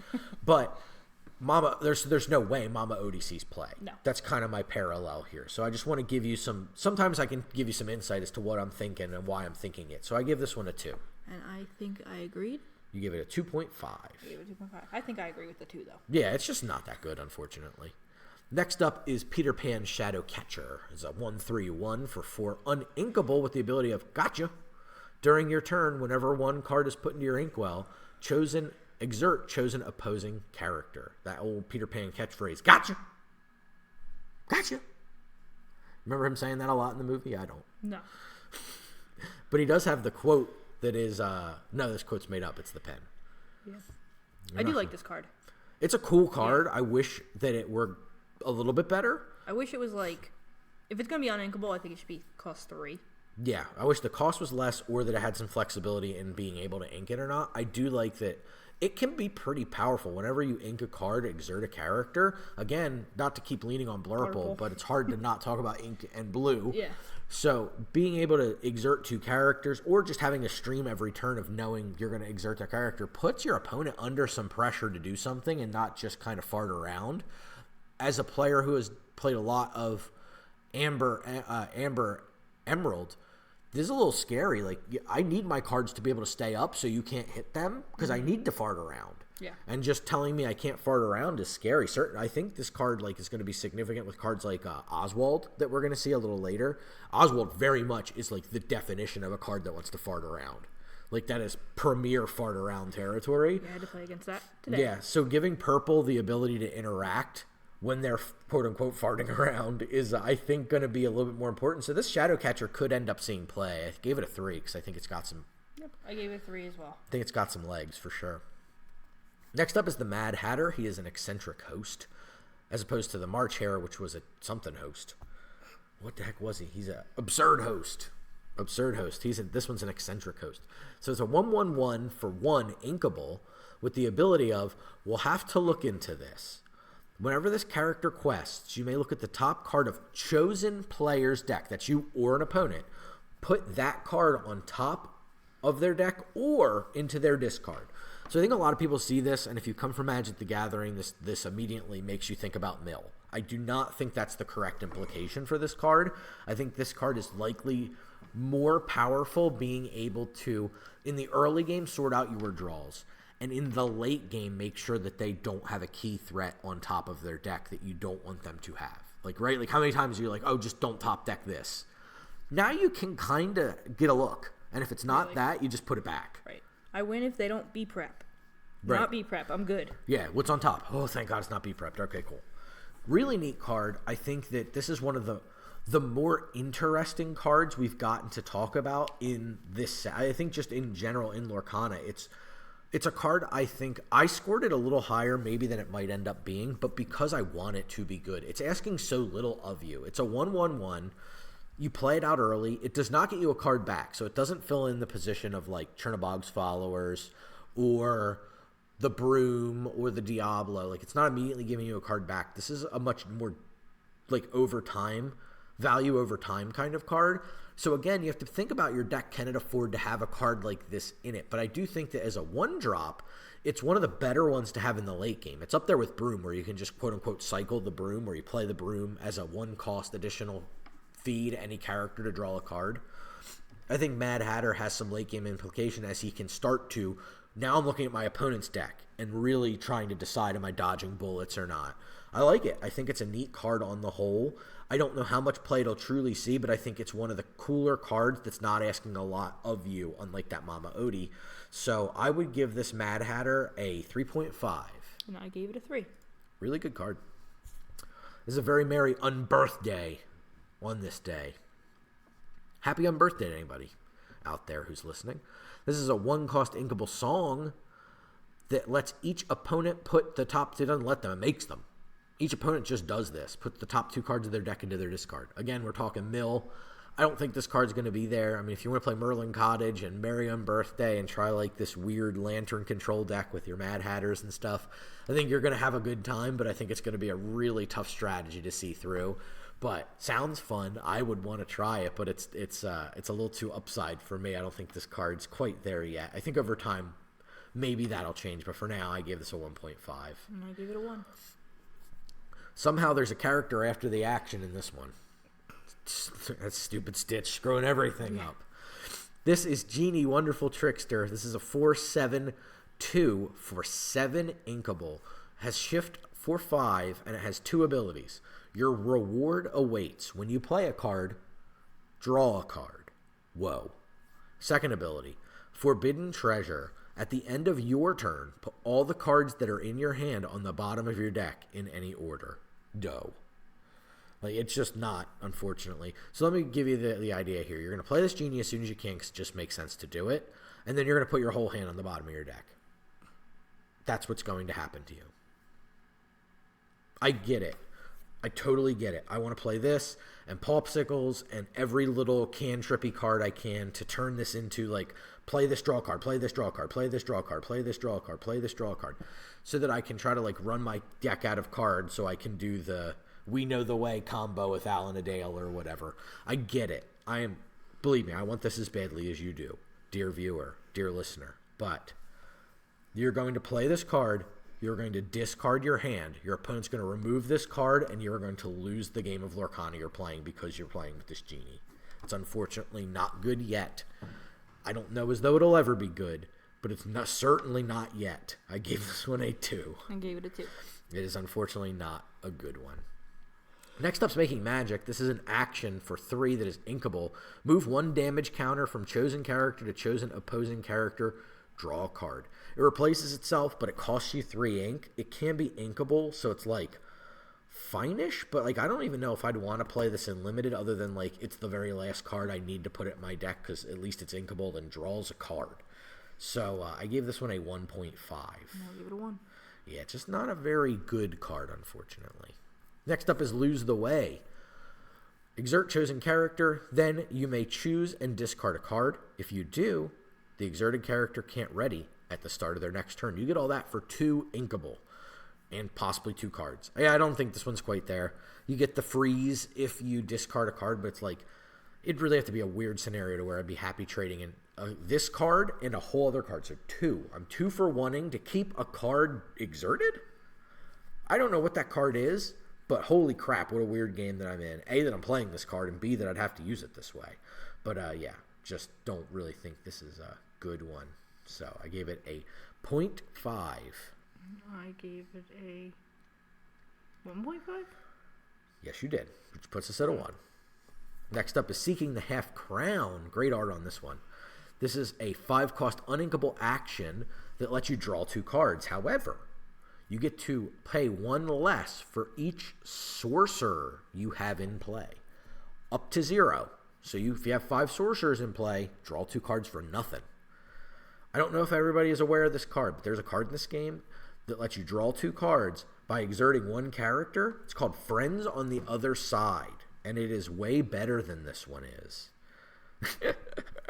Just as I was saying that, a chat came in and says, just play Friends because you know it's free. Yes, it's just, I get it. I can see the upside here, but more often than not, this is going to be like a 4 or 5 cost card that is just significantly worse than Finders Keepers or Friends on the Other Side. So I just implore you to play those cards, in particular Friends on the Other Side, instead. And I gave this one a 2 because I think that I'm going to see it somewhere. Somebody going to be doing it. I gave it a 0.5. Yeah, it's not good. I agree with what you're saying. Maleficent Staff is our next card. This is a 2-cost inkable item with the ability of Back Fools. Whenever one of your opponent's characters, items, or locations is returned to their hand from play, gain 1 lore. So this falls into the world of what we call sideboard cards in Lorcana. There we saw the green card that let you punish and draw cards when your opponent played songs. This card obviously rewards you for your opponent playing Amethyst as a color and using Madam Mims to pick things up. You feel like a genius if that's happening. You're going to gain like 3-4 lore over the course of a game against another Amethyst deck with this card. But if they're playing any other color, this feels like just way too much work.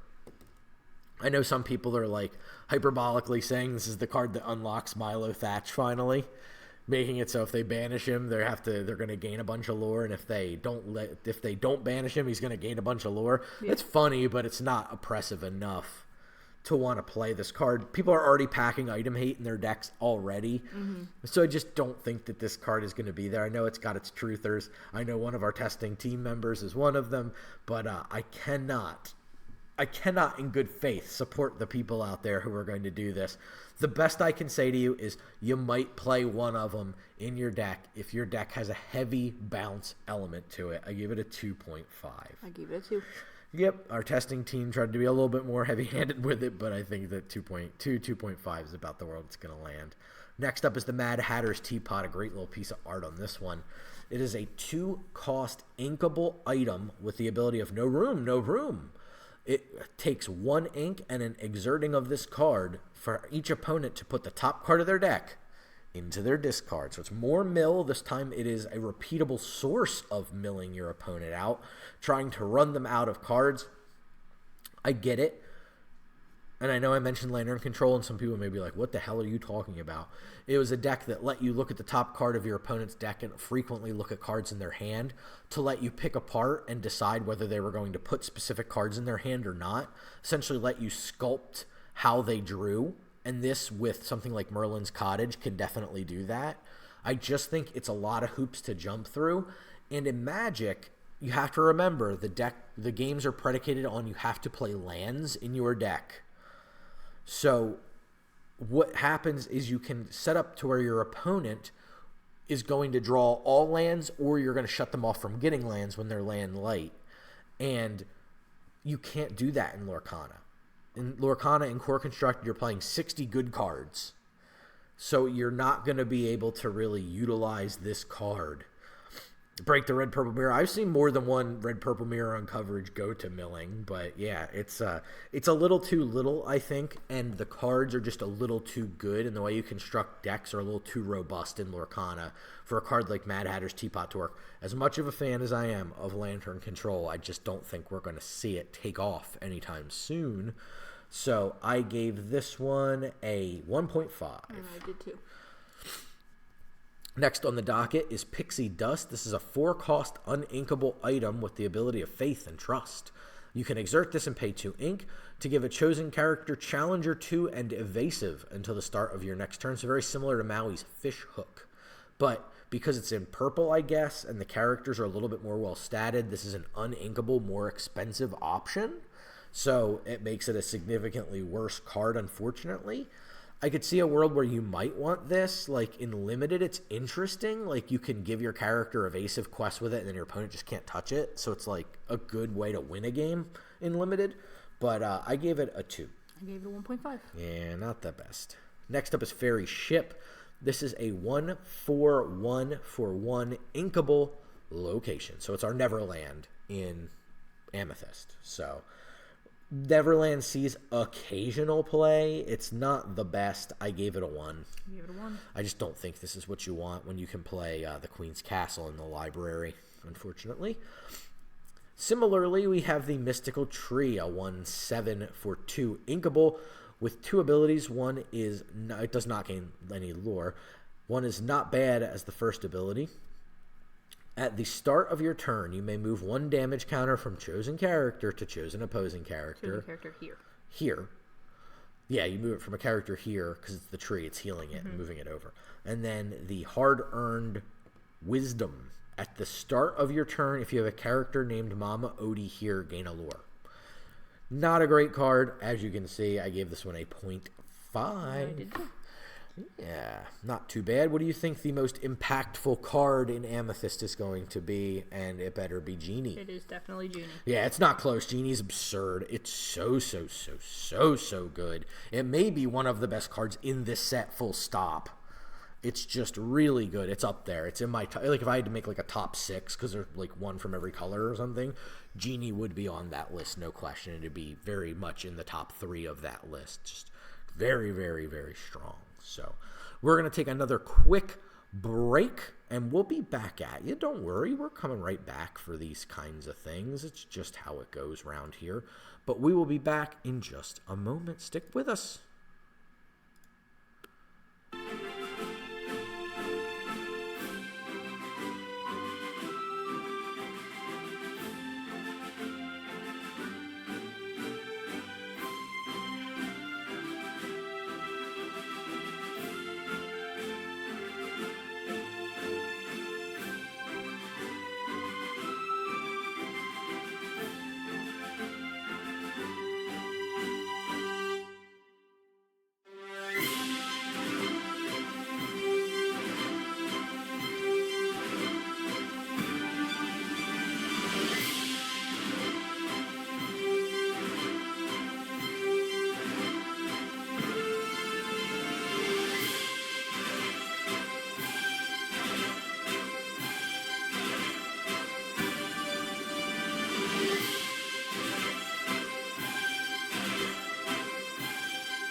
right, I'm back at you.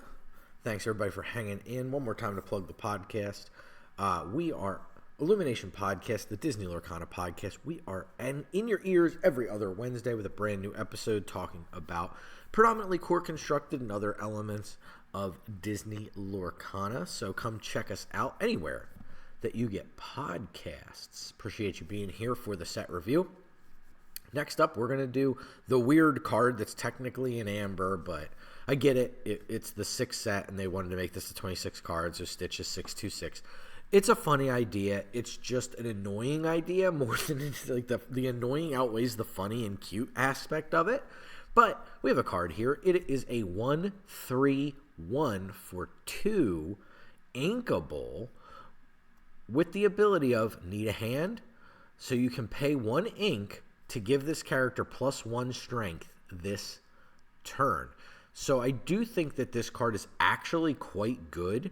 It has a lot of implications for Emerald because Emerald has the hardest time against locations and very large statted characters because a lot of its characters aren't super large stats. On occasion, you'll see like the 9-drop Robin Hood or like Little John or something, but typically these cards aren't super duper playable.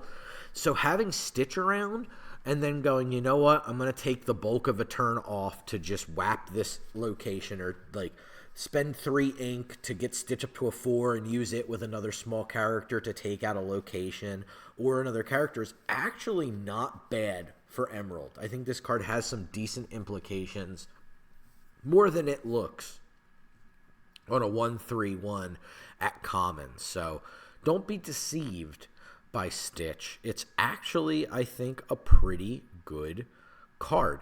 So I gave Stitch a 3, as did Sam. So we are in agreement that Stitch is actually a pretty good card. So I'm really excited about that one. So I'm going to just pull down the image really quickly and skip ahead to the rest of Emerald because Stitch was he's numbered as 26, but obviously we're way past that on the set review now. So I wanted to make sure that we called that out without missing it, but it's like, where do you do it? It's an Emerald card, so it makes more sense to do it in the Emerald slot.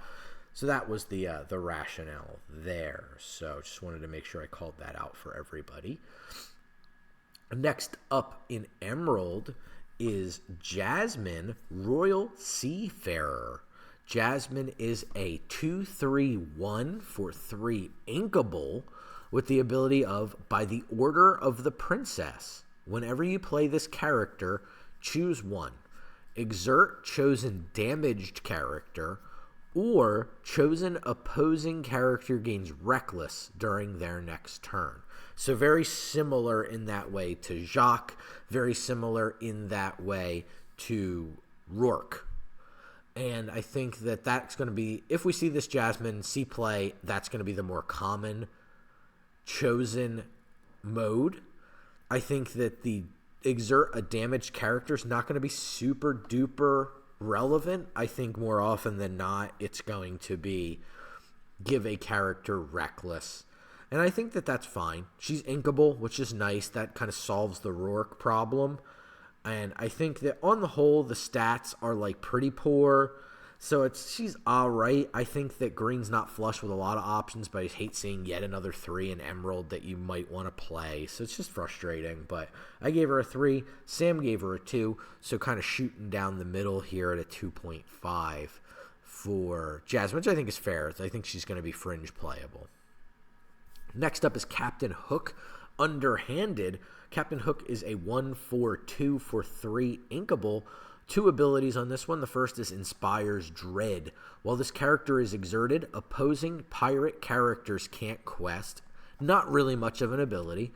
And then the next ability of Upper Hand, whenever this character is challenged, draw a card. That's a little bit more interesting, right?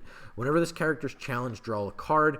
I think that's a very common way to dispatch characters in this game. He is challengeable at just 1 strength. It's not a big deal to try to just smack into this hook to get rid of it, but it does quest for 2. So there is the urge for the opponent and the kind of the need to get rid of this captain hook sooner than later. I do like it. I think it's well designed. I think it's an interesting card. I don't know where it finds a home because, again, Emerald is just glutted with 3s, so it's a spot on the curve that's very contended. So I think that it's an interesting card, but on the whole, I don't know how much play it will see, though I think it is a well-designed and very playable card. I gave this one a 3. Sam gave this card a 2.5, so I think that kind of sets the hallmark for pretty playable, a little bit more playable than Jasmine, I would say. For sure. You're back. I am. Next up is Stitch, Alien Buccaneer. Stitch is a 3/4/2 for 4 uninkable with shift 3. We obviously we're shifting on top of the Stitch that we reviewed at the beginning of the color. And we have the ability ready for action. When you play this character, if you use shift to play him, you may put an action card from your discard on top of your deck. So I don't know how I feel about having to use an entire card a specific way to then kind of lose a draw step. If it put it into my hand, I'd feel a little bit more different, like a little bit differently about it.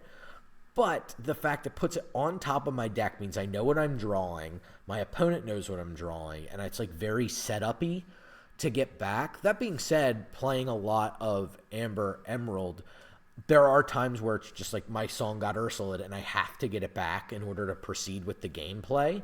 So I don't hate that, especially key actions like Under the Sea, Be Prepared, things like that. It's just kind of like, I don't care where it's going. I just want access to it a second time. But it gives your opponent time to prepare, right? Gives your opponent, okay, they're going to put that in their hand. What can I do to stop them? Can I move things around? Can I, like, how do I shift to the board state in such a way? They know B prep's coming. They're not going to commit any further to the board. They're going to try to maximize drawing cards and change their game plan. So you're giving them information to prepare too. So Stitch is a double-edged sword.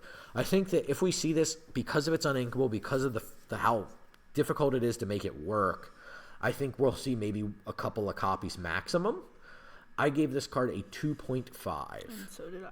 Yeah, pretty much in the ilk of fringe playable. Here we go. Next up is Go-Go Tamago. This is a 2/2/1 for 2 that is inkable with evasive and stop whining, woman up. When you play this character, you may pay 2 additional ink to gain lore equal to the damage on chosen opposing character. So this card, when I first saw it, I was kind of floored by it. I was like, wait a second. I can just put like 3 or 4 damage on a character and then play this one for 4 and gain 4 lore? That sounds insane. Like, that's crazy powerful in something like an Amethyst Emerald deck. And I think that this card is definitely one of the strongest cards in the set. I think it's very flexible. I think you can play it. You can play it unflinchingly as a 2/2 for 2, not feel bad about it because it's evasive. It can challenge Diablo. It's if you pair it with Amethyst, obviously you have the crab to take out a Diablo at a cove. There's just so many implications. This card can just sit there and quest and not get challenged because it's evasive, and it can gain you 3 or 4 lore that way. You can play it on turn 8 and gain a bunch of lore when it comes in. You can pick it up with purple cards. You can put it back down. I think this card's very good, and I think it's going to be seen quite a bit in the metagame, especially early in the metagame, as it is a proactive threat. And we all know at the start of a metagame, and if you don't know, check out the episode of our podcast, when a new meta, proactive decks tend to surface at the top because they want the games to go faster, because you don't want to spend a lot of time giving your opponents a whole lot of setup time. And there's such a wide variety of possible new cards being played, it's very hard for the more controlling decks to be able to answer all of those threats. So I think Go-Go Tamago is going to be a force to be reckoned with. Cool that it's available in the starter deck, so very easy to get if you want some copies for your decks. So an accessible card nonetheless to pair with a lot of the purple cards that are also available in starter decks. So it's like, buy a bunch of starter decks and start kicking people's butt. Yeah. Really an awesome thing to be able to tell new people. Like, I love having the podcast. I love because people ask me how do I get into the game. Yeah. And I think just being able to go, okay, go buy 4 of the Go-Go Tamago starters, go buy 4 of the Madam Mim starters, and you have basically like the hallmark of one of the better decks definitely. in the format's really awesome. So yeah, I gave this card a 4.5. This card's sweet. Yeah, and I agreed. With the 4.5, I played against Max a lot the past couple weeks playing this card, and it's scary. It makes you not want to play a Maui. I have watched some opponents, not just Sam, but other people in our testing group, do some absurd things. The looks and anger I've got at popsicles being used on characters to remove damage, and just losing the card. I've definitely been grumped at for having somebody have to use popsicles on their Hiram Flaversham because they did not want me to just gain 4 lore. Yeah. It's like, great, I could have used these to draw more cards, but I can't just have you play this card and win the game. So it's the real deal, I would say. Next up is Honey Lemon. Honey Lemon is a 1/1/2 for 2 inkable, so definitely an aggressive stat line. She has the ability of, here's the best part. When you play this character, you may pay 2 additional ink to have each opponent choose and discard a card. So if you play her for 4, she's very much similar to the Musketeer Daisy Duck that we saw in Amber a couple sets ago. And if you choose not to, she's very much in the... it's the green card from Beauty and the Beast, the Enchantress or whatever she is, where if you challenge her, you get +2, or she gets +2, so she disincentivizes challenging. She can be a fast quester, or she can be a good discard card. I think she has the hallmarks to be a pretty playable card. I just don't know what deck has a home for her immediately. So I gave her a 3.5. And I went with a 3. Cool card. Next up is Fred, more Big Hero 6 cards. This is Mascot Vide. The 1/1/1 for 1 inkable with the ability of, how cool is that? Whenever this character is challenged, gain 2 lore. So this very much in the Go-Go Tamago style of deck, right? Like you want this like Emerald Amethyst style of being a little bit more front-footed. Could also go into an Amber Emerald aggressive deck. Because if this card is, the easiest way to deal with this card is Challenger, right? It's a 1/1. It's just, let me just knock it off the board. But if you do that, you're giving them 2 additional lore. So then you have to start figuring out, do I have like a little Sisu's in my deck? If not, is it worth trading a whole card for it? Right. Like, do I want to brawl this thing? Like, Fred just, it demands an answer, and it's going to get something out of it. It's either taking an entire card or it's getting at least 3 lore. Getting 3 lore, and that's a lot. This card costs 1. Your the cost of putting it in your deck is so minimal. It's inkable. Like, I could definitely see this card infringing on Curse Merfolk's territory because it's the flexibility and the ease that it presents, giving you an inkable option over an uninkable option. I think it's really, really good. So I like Fred quite a lot. I gave Fred a 3.5 as a matter of fact. And that one was a 3. Good cards. Next up is Toodles.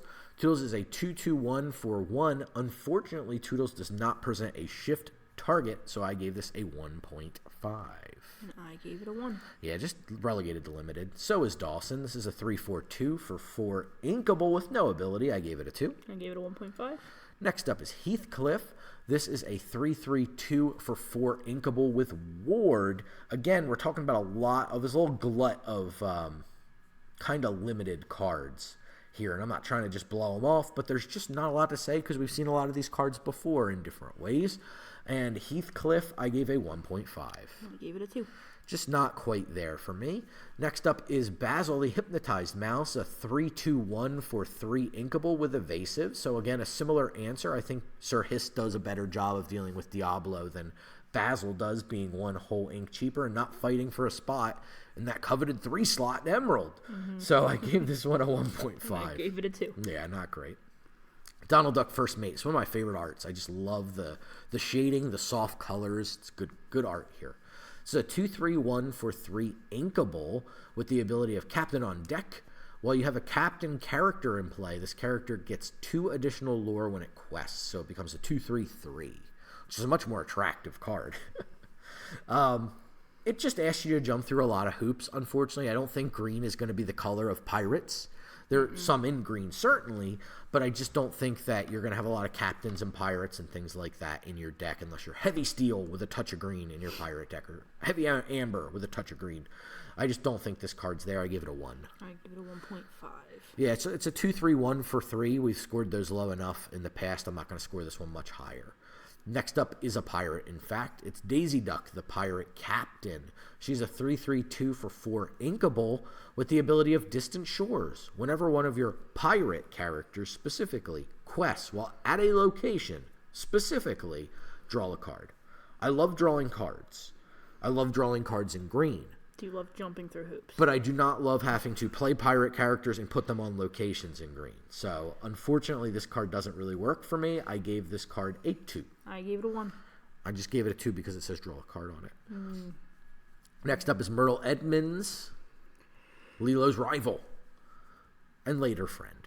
She's a 1/3/1 for 1 inkable. She is the youngest old lady in Disney, and she has no ability. She's our Olaf. She's our Minnie Mouse, always classy in Emerald. So we've seen those cards get play before. I don't know if Myrtle Edmonds will see play for a similar reason, but I gave her a 2.5 just in case. Yep, and I agreed.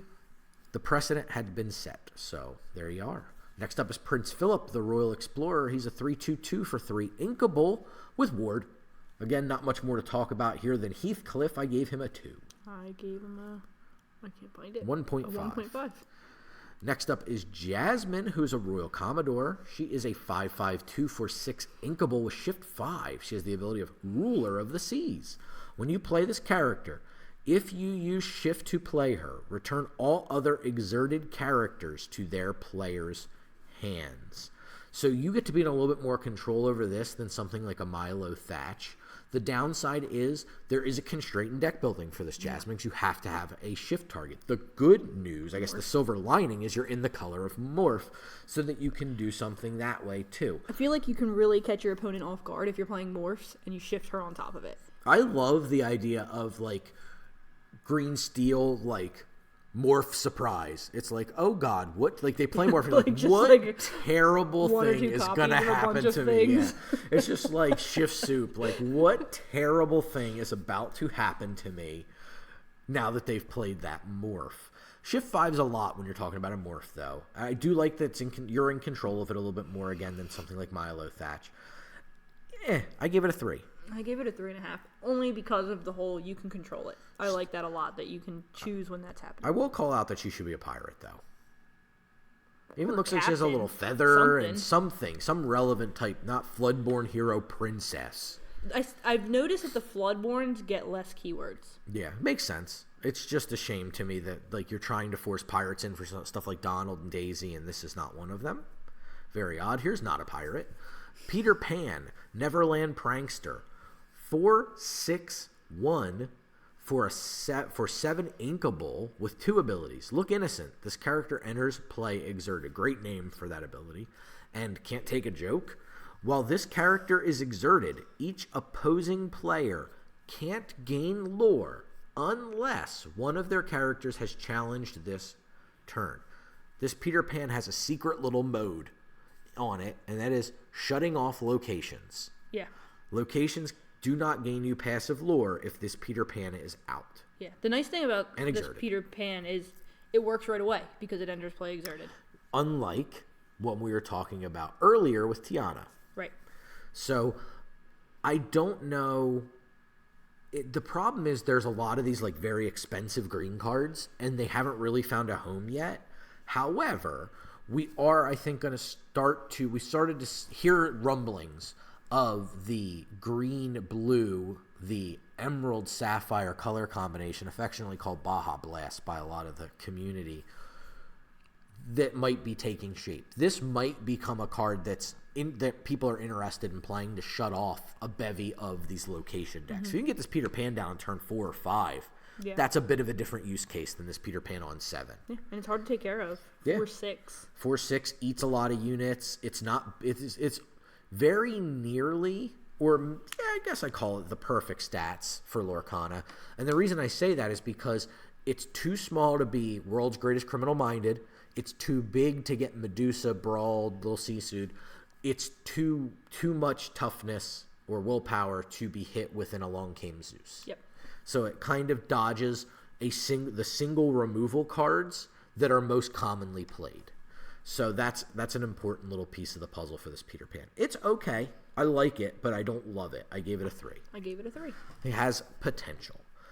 Next up is our first green legendary, right? Yeah. Yes. Sure. We'll go with that. Jasmine? No, Jasmine wasn't a legendary. No. She might have been. Maybe she is. I don't know. Hercules, baby demigod. This is our first or second one. Who knows? I think Jasmine is. I think you're right. So, little Hercules here is a 6/3 2 for 6 uninkable with ward and the ability of strong like his dad. 3, it's the best Rip Torn I can do. 3 inkable, or 3 ink, pay that to deal 1 damage to chosen damaged character. So it does sound like Jasmine was the other legendary. Oh, she's not even a pirate. So you can continue to kind of deal extra damage here, and they can't target. So you can sit back and create this little engine of like Robin Hood ping and then finish them off with Hercules. But the problem is that's not starting until turn like 7. Like, it's just like you're so late into the game that like You're talking about the 2-cost Robin Hood? The little pinging? Yeah. But all right, so follow me down this road. So you're following me down this road, but the problem is, okay, cool. I set up this neat little engine that I can I can knock off 1 or 2 characters a turn. On the same turn, I could just be playing Be Prepared. You see the the disconnect, right? Like if this Hercules was a 4/1/2 with ward for 4, and the ability was like 2 ink to do that, it might be something. It comes down at a point that's relevant enough in the game where it's like, okay, this actually can come down in the mid game. I'm not saying it's good. It would be good in that case either, but it's so far out of whack being here that it's never going to make an impact on the game. So I gave this one a 2. And I agreed. Yeah, not very good, unfortunately. I don't think we'll see it at all. I love the art, though. A very fun piece of art. Next up is Alistair Cray. I don't know if I'm saying that right because I've not seen Big Hero 6. This is a 2/4/1 for 3 inkable with the ability and I for tech. When you play this character, if an opponent has an item in play, gain a lore. Too small of a punish to warrant playing a card with this bad of stats, unfortunately. I wish it were a little bit better, but it's not, so I gave it a 1.5. I think I agreed. I put it at a 2. I don't know why. Me neither. A 1.5. Next up is Gazelle, Angel with Horns. She's a 1/2/1 for 2 inkable with the ability you can really move. When you play this character, chosen character gains evasive until the start of your next turn. So a mini version of the Pegasus that we would see, that when it shifts, all your characters get evasive. Yeah, or Tinkerbell from the first chapter. Forgot about that Tinkerbell. Yeah, then Emerald and Emerald Amethyst was holding on to that card for many sets after. It's still pretty decent. I mean, It's it has okay. evasive itself. Yeah, it's just a little expensive. Yeah. With Genie now, it's laughably She costs bad. 3, I think? It costs 4. Oh, okay. Yeah. This Gazelle, though, is pretty good. Slots into a nice spot on the curve. Yeah. Like, I don't mind Curse Merfolk, Gazelle, quest with my Curse Merfolk, laugh at my opponent who can't do anything about it. Yeah. Yeah, I kind of like that. So, yeah, I don't think it's a bad card at all. I don't know if it's going to see a lot of play, but if you're very front-footed, like an Emerald-based aggressive deck, I do think that you might be interested in testing this card. So I gave it a 2.5. I gave it a 2.5. Yeah, pretty good. Next up is Goofy. I love the little rig he's on there. So funny. He is the expert shipwright, because of course he is. He's a 1/4/3 for 5 inkable with ward and the ability Clever Design. Whenever this character quests, chosen character gains ward until the start of your next turn. So very similar to the Aurora that we had before, but this one has ward itself. Mm-hmm.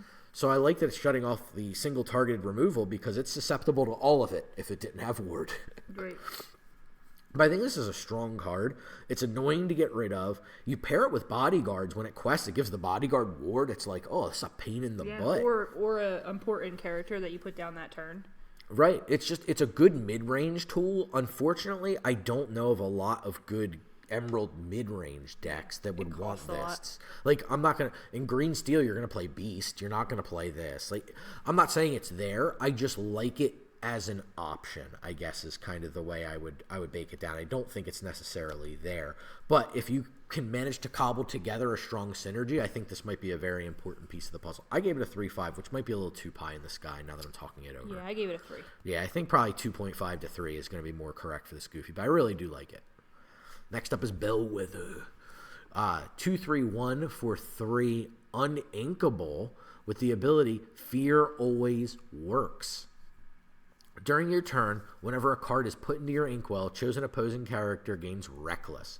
This is a continuous stream of Reckless triggers, i.e. like the legendary John Silver from first chapter. This one is just inkable, so it can hide and keep doing it, which is definitely a good role for an assistant mayor. But on the whole, I don't love that it's uninkable. Rourke was very clunky a lot of the time. I think this is worse because it doesn't have the lore loss clause. I think Rourke is better. Rourke is better in my opinion too. Yeah, so I don't really love that. So I gave Bellwether a 2. I also gave it a 2. Yeah, not the greatest thing ever. Sorry, Bellwether.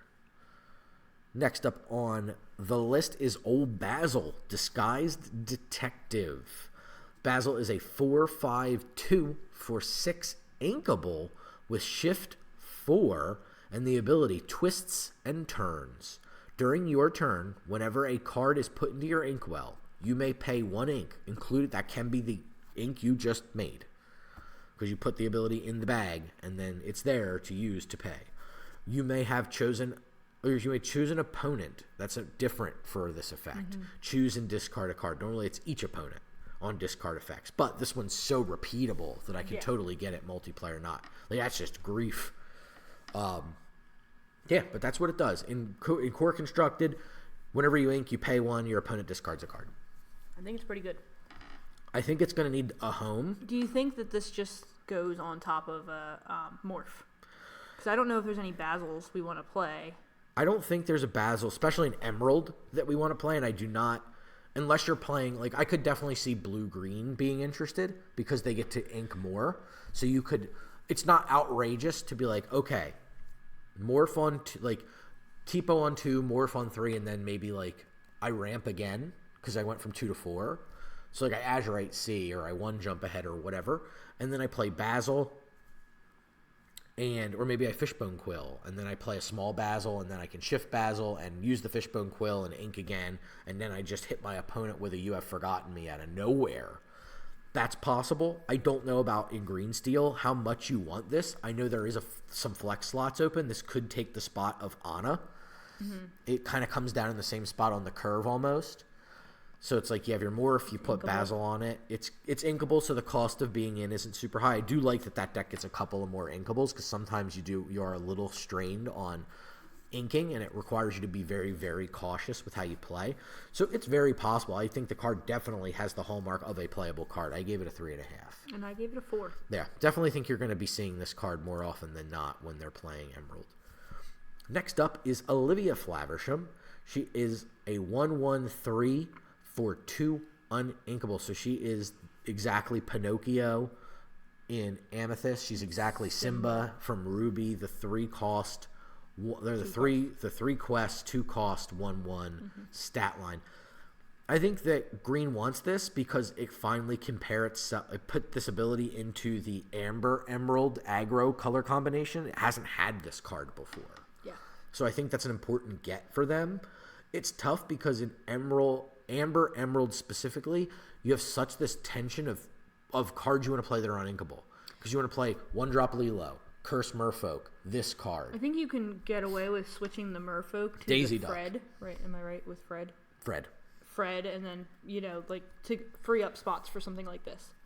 It's possible. I think it just depends on how aggressive and how the curve is set up. So worth testing Olivia, no doubt. And I think that it might crack open an Emerald Amber aggro deck in the future.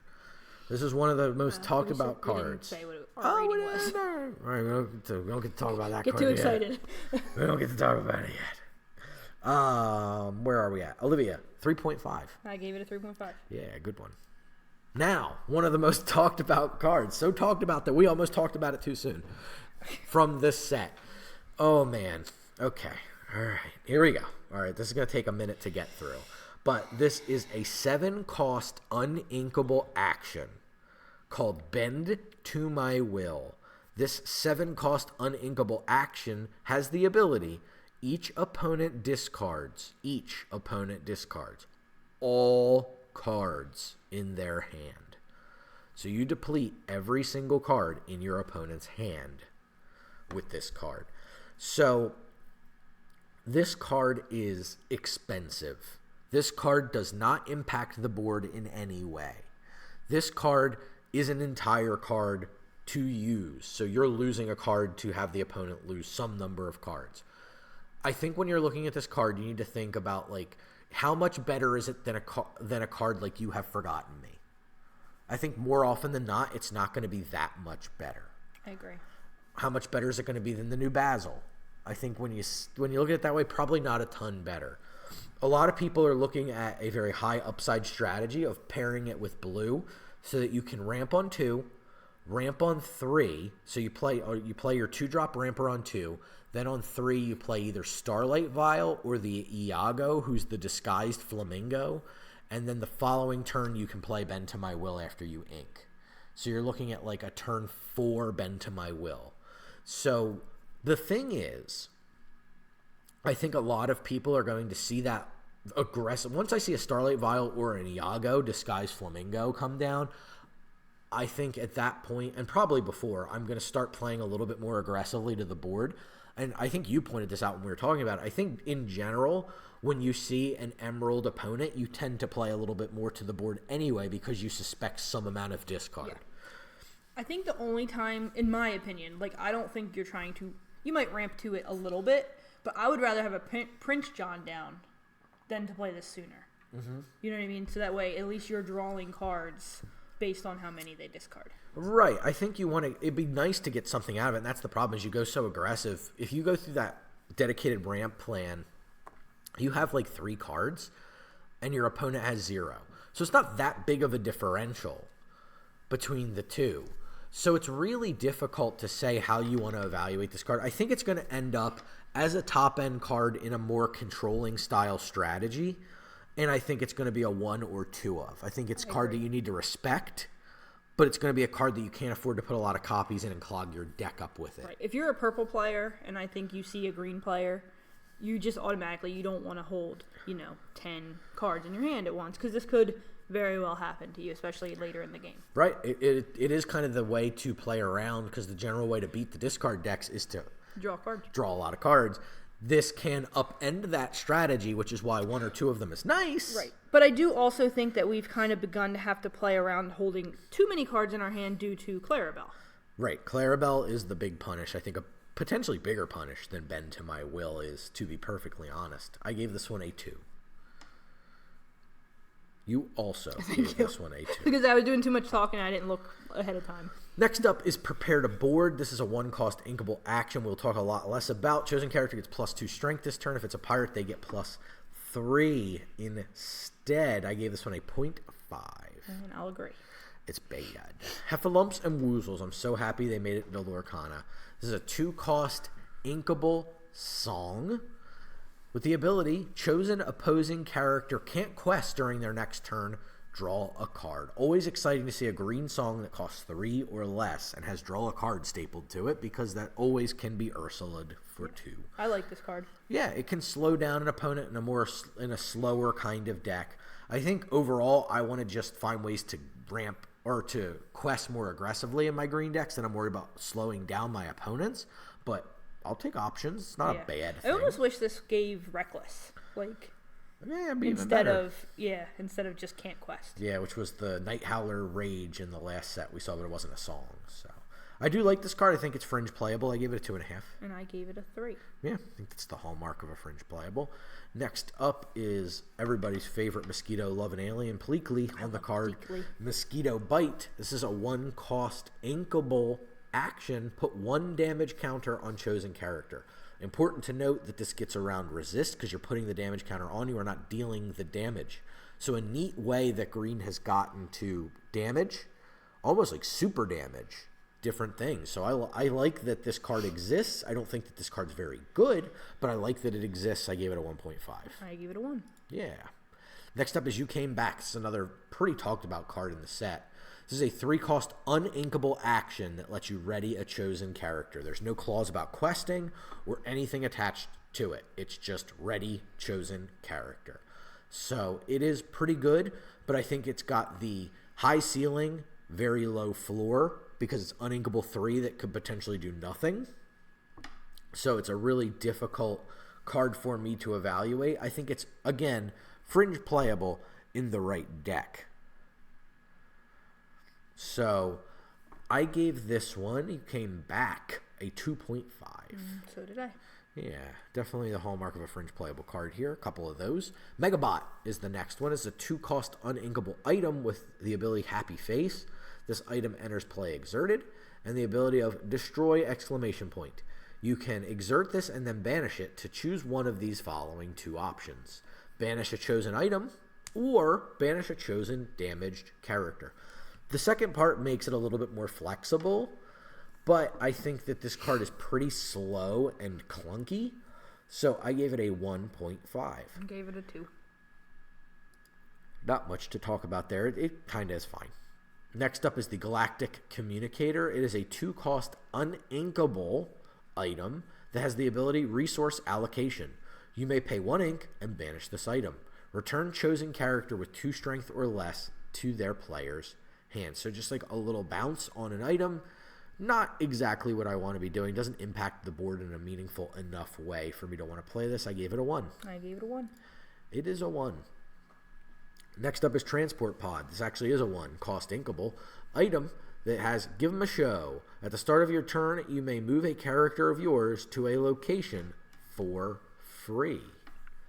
So it can be good. It's basically like it costs you a card in your deck. It costs you an ink. But how many moves do you have to make to kind of offset the cost in both deck building and ink cost? Obviously not much in ink cost, but it's a full card in your deck that might do nothing. So that's not super attractive to me outright. But I do think it has the hallmark of being able to get around something. And like potentially we're seeing cards like the Sugar Ray Speedway Finish Line and things. There's potential for very explosive locations, in which case this card's usefulness goes up and it's more relevant. So I would give the Transport Pod a 2. I gave it a 1. Yeah, it's I think you're more correct right now, but I don't know. We'll see. Perilous Maze is our first Emerald location. It is a 1 move cost, 8 willpower location. It's 3 inkable to get this into play. Has the ability of Lost in the Waves. Whenever a character is challenged here, each opponent chooses and discards a card that has 1 passive lure. It's a tough one. 8's a lot, so you might be in a position where you have to challenge the character there. I just don't know how much it's worth the 3. Again, the worst and most clogged spot in Emerald. To put this down, I think you're going to be able to do better than the Perilous Maze, but I can see the upside to it because it's so big and it gains a passive lure. We've seen it's like Green's version of the library, right? Yeah. Like this is kind of what it is. So library has done some work, but I think most commonly you see 1 to 2 copies of the library. I think that you'd be lucky to see 1 copy of this. I gave it a 2. I gave it a 3 just because it, as a card on its own, I think it's pretty good. It certainly is a card on its own. Next up is Owl Island. It is a 1/6 for 3 uninkable with 2 abilities. The first is Teamwork. For each character you have here, you may pay 1 ink less for the first action you play each turn. So it's kind of cool in that way, in that you can heavily discount an action. So like Bend to My Will, for example, like you could play that, but you have to play this on 3. Move some number of characters to it on 4 to maybe discount it enough on turn 5. So you need 2 characters on here to do that. It's a lot of hoops to jump through. Second ability is a lot to learn. Whenever you play a second action in a turn, gain 3 lore. Yeah, I just don't think you're doing that very often. And it's a 3-cost uninkable, so there's no flexibility in the card to get you to do it. I gave this a 1.5. And I agreed. Yeah, just not fantastic, unfortunately. So begs the question of what do you think is going to be the most impactful card out of Emerald? I don't think Emerald got a whole lot this set, to be perfectly honest with you. No, I think it's Go-Go, Tamago. Go-Go, yeah. Tamago. Yeah, the Go-Go is for sure the card. It's not close. Yeah.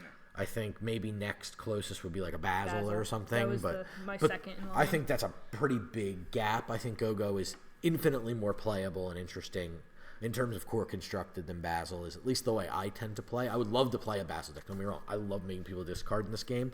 I just think that that Go-Go is just an obvious day one. Start playing it again. Available in the starter decks so that you can start jamming some games with it. So pretty darn exciting to hear about that one. So we're going to jump into Ruby after this brief break.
Oh, we're back, everybody. Hello.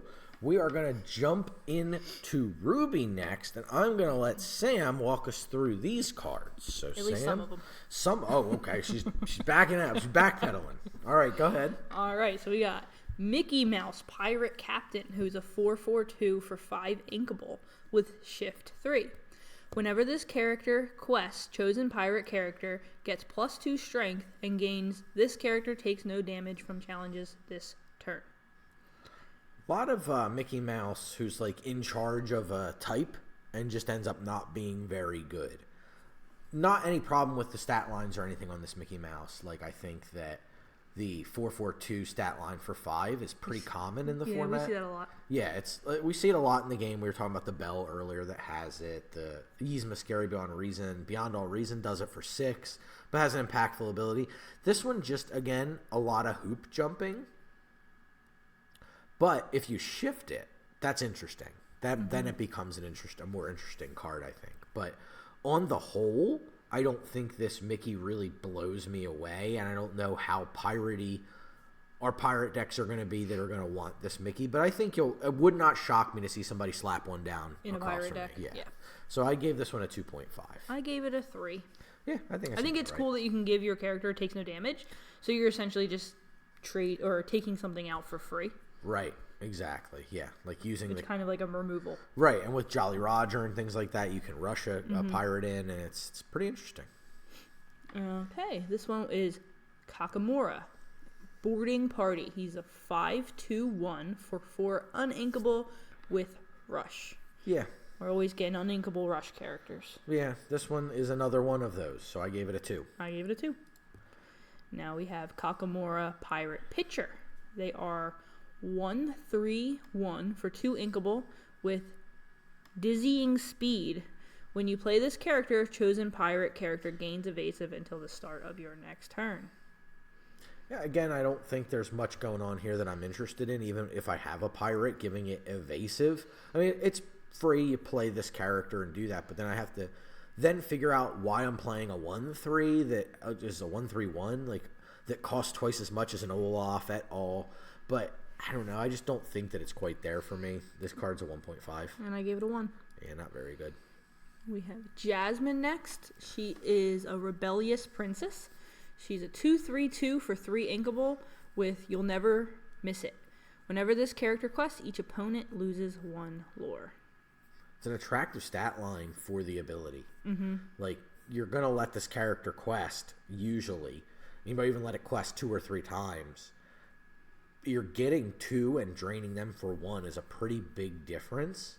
So I don't hate this card, and I wouldn't be surprised to see people experimenting with this. I think when it comes to quote-unquote lore controlling style deck, I think this is one of the better tools that we've seen for it. I agree. I gave it a 3. And I did too. Yeah, pretty good card. All right, and here we have a Raya. Kumandran Rider. Thank you. You're welcome. I couldn't even really see it. It's a 3/3/2 for 4 inkable with Come On, Let's Do This. Once during your turn, whenever a card is put into your inkwell, you may ready another chosen character of yours, and they can't quest for the rest of the turn. I like this card. I've been talking about this card pretty regularly because I just think that it is... The readying is powerful. The fact it can't quest is one thing, but I think protecting important units is a really good role that this card serves. In color, you have Robin Hood Sharpshooter was one of the first ones and probably the one I've been touting about the most, in that Robin's stats as a 1/4 make it pretty bad and pretty easy for your opponent to just go whap and take it off the board. Raya coming in and just continuously readying, because you can't you ready another, so she can't ready you herself. can't ready yourself. But being able to consistently ready Robin Hood to let him continue to play actions is a cool, albeit slow and clunky, but a cool engine. And I think she can do more powerful things in the abstract. You can challenge, you just can't quest. Right. So you can have Raya out and a Maui, and you can challenge with Maui several times. You can eat a board alive. You can turn Maui into Scar with this Raya. Right. So I think that she is pretty darn good. I think that some people might be sleeping on her at first, and she's going to need a home. She's not meta defining, right? She's not 5. She doesn't just, everybody's not putting cards in around her. She has to go somewhere, so you got to figure it out first. But I do think that the cost to put her in is pretty low. I give her a 3.5. And I gave her a 3. I'm a little high on that one. Yeah. I get it. All right, and now we have Wendy Darling, Courageous Captain. She's a 1/2/1 for 2 uninkable with evasive, and she has the ability of Look Lively Crew. While you have another pirate character in play, this character gets +1 strength and +1 lore. I think that you misread the ability a little bit. Look Lively Crew. It's Look Lively Crew. Oh, Because I was like, comma. I did? Yeah. Okay. That's the comma, the all-important comma in that one. This card's fine, but not great. It's understated, but has evasive. You have to have another pirate in play to get the ability to work. I think in limited, this is kind of cool. It's a rare, so it's going to be a little harder to pull off. But if I get this in limited and I can just play one of those stupid Kakamuras or whatever, I'm in. Yeah, this set's limited is probably going to be pretty decent with the pirate abilities, just because there's so many pirates. There's a good amount of interaction this time. I'm really putting a lot of my chips in on this being one of the more fun limited formats in Lorcana. So I'm hoping it doesn't let me down. But from a core constructed standpoint, a 2-cost uninkable that relies on other cards to be good is the hallmark of a card that's a little bit too hard to play, in my opinion. I gave this one a 2. And I gave it a 2.5. Yeah, I think it's a little bit too difficult to make work in this particular instance, but not bad. More pirates. Yep, we got John Silver, Ferocious Friend. He's a 2/4/2 for 4 uninkable with Chart Your Own Course. Whenever this character quests, you may deal 1 damage to another chosen character of yours. If you do, ready that character and they can't quest for the rest of this turn. Very similar to the Raya, but a much higher cost to put it in. Instead of a 3/3, this is a 2/4. They both quest for 2. This is an uninkable that does it, and it forces the character to be dealt damage. It does work on quest as opposed to on ink, so it's a little bit different but similar. So I like that it exists. He's the keeper of all subtypes. Yeah, there's several of them on there. It's a cool card. I don't know how many of these you'll want to play, but it's if you really have this engine that's relying on protecting an individual unit, like the Robin Hood style deck, you might want to play a John Silver or 2 in addition to the Rayas or something like that. But on the whole, it's not the best card ever. I gave it a 2.5. I gave it a 1.5. Yeah, I think it's a little worse than Raya. Vanellope Von Sweets. Gutsy? Gutsy Go-Getter. Gutsy Go-Getter. Yeah. 2/3/1 for 3 inkable with as ready as I'll ever be. At the start of your turn, if this character is at a location, draw a card and gain a lore. I know you've been liking this card. I think this card's awesome. Having played with it and against it, it can be pretty darn good. I think that the flow of cards is really what the Ruby location decks were missing. And I think if you're playing Red Steel, Vanellope with Doc is a good enough engine that you might be able to actually eke something out and make it a pretty good, useful deck without having to play something backbreaking like Whole New World. So I'm pretty excited for Vanellope, and I like that she's inkable because if you don't have a location, you kind of just don't want her at that point. Or there's other ways you can use her. I think is pretty neat because her stat line on a 3-drop is not the best. So I don't love the stats, but I think that the card is pretty important if you're going to get into Ruby-based location strategies. So I gave this one a 3. I also gave it a 3. Yeah, cool card. All right, next we have Michael Darling. It's a 2/2/1 for 1 inkable. Yeah, it doesn't have any shift in this, so I gave it a 1.5. I think I gave it a 1.5. Yes, you did. Aladdin is a Fearless Navigator, and it's a 2/3/1 for 2 inkable. Again, just kind of limited card. It does have a shift, so it's worth noting that, and for that reason I gave it a 2. And I gave it a 2. Markowski, Space Trooper. He's 3/2/2 for 4 inkable evasive. A little too slow to be a legitimate answer to Diablo, but does quest for 2, so that's kind of interesting. I think it's just a little understated. I get it's evasive. I just don't know, outside of limited, if there's going to be much implication for Markowski. I would happily take it limited, though. Right, I agree. So that makes it a 2 for me. Yeah, same, 2. All right, and Abu? The Bold Helmsman. Okay, some of these words I can't read. It's a 4/4. You're not used to all the ship lingo? It's a 4/4/2 for 5 uninkable with Rush. So once again, we got the uninkable Rush. Yeah, I'm really excited for the one day we get a good Abu. Finally got a good Rye. I've been waiting. Now I gotta wait on my good Abu still. I gave this a 2. I gave it a 2.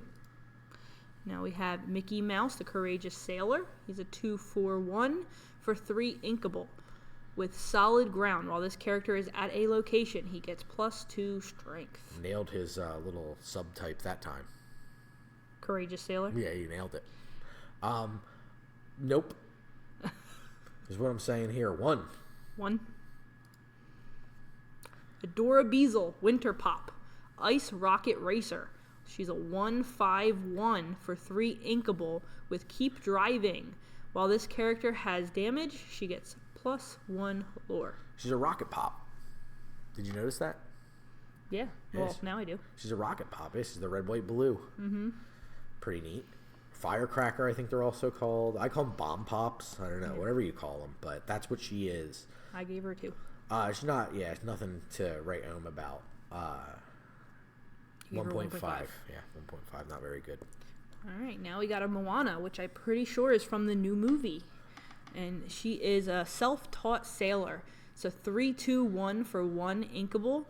With Learning the Ropes, this character cannot be challenged unless you have a captain. This character can't challenge. This character can't challenge unless you have a captain character in play. This is why Max usually does You see, she has big stats, so she has a drawback. You gave her a benefit. This is why Max usually reads. I mean, I do think that she's probably going to be in the sequel, Moana 2. I think there's a good safe bet on this one. No, I think this is actually, art is from... I'm just joking.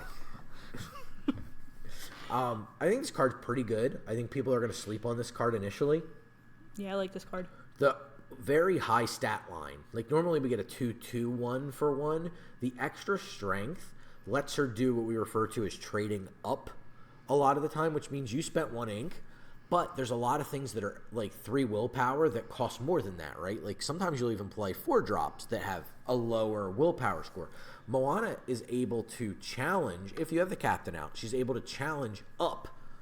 So you spent 4, I spent 1, and I traded you card for card. So we're down the same amount of resources, but you invested much more ink and a later turn to play a character I dealt with a character I was able to play much earlier for much less. Yeah, like this can take out a goat. It's a good Pretty card. good. Yeah, I think people are going to sleep on it initially, but I think that you should give this one a second look because it's pretty good. I gave it a 2. And I gave it a 3. I think a lot of people are going to be down on it for just like dismissive of it more than anything else. All right, now we got John Darling, Sophisticated Swordsman. He's a Boom. 1/4/1 for 2 inkable. I gave John Darling a 1.5. And I gave him a 1. Next up is Aladdin. He's the Intrepid Commander. That he is. He's a 1/4/2 for 4 inkable with Shift 2. Remember your training. When you play this character, your characters get +2 strength this turn. Yeah, I mean, I think that it's kind of cool that it can pump the entire team out of nowhere. I think it's going to give some ability to some of the decks that are a little bit more low end or go wide that we haven't gotten to see out of Ruby necessarily yet. Being able to pump everything and then take out some locations is really cool. I think it's got some implication. It also obviously kind of has that Mulan-like effect because it gives itself the pump. So one time it's better that turn it shifts than it will be the other subsequent turns. Yeah. So it's interesting. It's got decent enough stats on it. I don't hate it, but I just don't know if there's a home for it yet. So I gave it a 2.5. And I agreed. Now we got Minnie Mouse, Pirate Lookout. She's a 3/2/1 for 3 uninkable with Land Ho. Once during your turn, whenever a card is put into your inkwell, you may return a location card from your discard to your hand. This is probably the pirate I'm the most excited about, and it has nothing to do with the fact that she's a pirate. No. I think that locations frequently, the problem is in the location style decks, especially the ones that are trying to leverage the playing many locations. What happens is you lose your locations and then you kind of lose the firepower of your deck.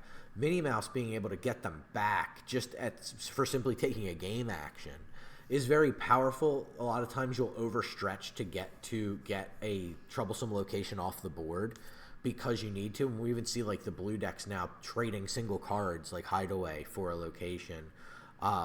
Rise of the Titans out of Steel. So if it's a banish effect, Minnie Mouse gets to bring it back. So I think that that's a really important card to continue to make things work. Having Minnie Mouse out and then being able to ink the following turn, play Jim Hawkins, which was languishing away in your hand with no benefit, and this getting the card back to your hand to read Jim Hawkins is really good. And Jim Hawkins just being a built-in 2-for-1, being to put himself and like an RLS legacy down is powerful already. And being able to ensure that you have that second piece of the puzzle more frequently, I think is the hallmark of a powerful card. And I think Minnie helps with that strategy quite a lot. So I gave Minnie a pretty high score. I gave her a 4. And I agreed with you. I think she's going to be pretty darn good. All right, we got another Moana, the Kakamora Leader. She's a 6/5/1 for 7 inkable. She has Shift 5 with Gathering Forces.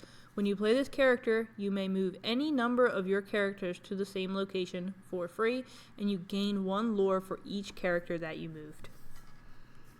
Yeah, I think that this card has the possibility of being pretty strong.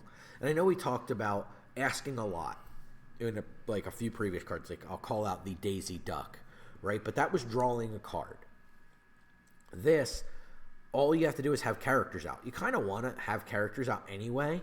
You can move, and having a location out sometimes is negligible. Like some locations cost as little as 1. You can move a bunch of things there, and then you gain a lore for each character you move is game ending. And that's the difference. Is it's asking me to jump through some hoops, most of which are going to be hoops that I already will do anyway as part of the game. And those hoops can win me the game versus just draw me a card. So that's a big difference. The payoff for doing the thing is much higher. So if I'm going to jump through hoops, at least at the end of those hoops, I want there to be a big reward. And I do think that this Moana delivers that a little bit better. So I'm pretty into that. I gave this Moana a reasonable score, I think 2.5. Yep, gave it 2.5. It needs the right deck, but I think it can be pretty darn good. All right, now we got Pete, the Freebooter. Freebooter. He's a 5/2/1 for 3 inkable. He works really good with Flynn Rider. He's got a free boot because he only has 1 leg. Oh, okay. He does work well. He's another 3 you can play that's for some reason not a Sisu. I guess you could have this Pete in your deck. Yeah. It is, believe it or not, you're allowed to put this Lorcana card into your Lorcana deck. I guess it goes into your Pete theme deck, so you can play the big red Pete. There you go. And banish a character. Yep. Yeah, not into this one too much. Sorry, Pete. 1.5. I give him a 1. Pete is very good at being hateable because he eats up all the good slots in a set. And you're just like, why is this a rare? Why couldn't this be any other rare? Damn Pete. I'm going to open so many Petes in these packs and just be pissed off at Pete, as I often am. Unless he's a games referee. That's like, yeah, I'll take that uncommon. Now we got Goofy Flying Goof. 5/5/1 for 6 uninkable with rush and evasive. He's the flying goof. I like this art a lot. Yeah. It's really cool. Like, cool colors, neat. Like, the machine is very Art Deco and very cool. Blue-red answer to Flynn. That is true. Just Really stick neat. that. Go ahead. Stick that Pete in there. Blue-red answer to Flynn. Yo, you're putting Pete's in your deck. Something happened. He's just so shell-shocked. Just putting them in. Love that. But yeah, I think this goof is fine. I don't think it's great. I think you would need a reason to want to put in this big of an evasive character. Like, there needs to be something that's in the air that makes you want to have this goof to take it out. So right now, I don't think that card exists. I gave this a 2. And I gave it a 3. You did. Here's your boy. Here's my boy. It's Maui Half Shark. He's a 7/5/1 for 6 inkable. He has evasive with Chi-Ho. It's his yell. Like when he has a hook and then he turns into a thing. You know what I'm talking about? Yeah. Yeah. You're looking at me like Did I'm I nuts. say it wrong? No, I was just telling you what it was because you were like, Chi-Ho. Whenever this character challenges another character, you may return an action card from your discard to your hand. And Wayfinding. Whenever you play an action, gain 1 lore. Go ahead, say your words. What words? That I like this card? You like this card. I love this card. Why do you love it? I think it's good. He has evasive, which is good. He gets back actions. He gains lures for action, so it's more passive lore. So, if you follow a lot of other podcasts and content creators in the Lorcana space, this is definitely one of the most talked about cards in the set. I think that a lot of people have gone as far as to say this card singularly changes how games of Lorcana will be played because the gaining a lure when you play an action is so unique and different. It's a consistent source of lure gain for playing actions. That being said, I think that having played with this a bit and seen it played, I tend to disagree with it being that good. I do not think this hits the hallmark of a 5. I think 5s in this game, like perfects, are going to be Diablo, Flaversham, Madam Mimfox, like these cards that are so unbelievably good at doing the thing that they do, not only consistently, but efficiently, that they've become to be the most played cards of their colors, right? The 3 cards I just called out are unique to their different colors. I think Maui Half Shark is going to has a deck building cost that's higher than something like Hiram Flaversham or especially Diablo or Madam Mim. I think that this card requires and wants you to play actions. I don't think Maui Half Shark slots in very easily to most decks. I know a lot of red-blue players and a lot of red-purple players are testing this card to see how it does. I do think that you can play this in either of those colors, but I think it specifically shapes the choices that you make in deck building so that you can be rewarded for playing this card. You have to challenge to do it. So if somebody exposes themselves to Maui's challenge, that's different. But it's almost like if both players are playing Maui's, the thought process is going to be that you're just playing actions at each other and not doing anything. Right. So it is interesting. It is a unique card. I do think that it is going to be a powerful card. I just haven't seen the games yet where it's so game-warpingly powerful that it's blown me away yet.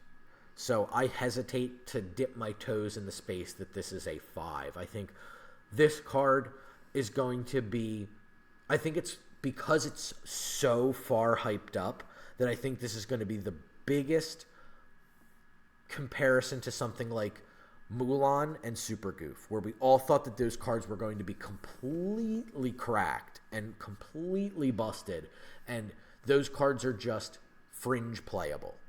Like, both of those cards are fringe playable cards. I think this is going to, when it finds a home, I think it's going to be a force to be reckoned with. I just don't know how quickly it's going to find that home.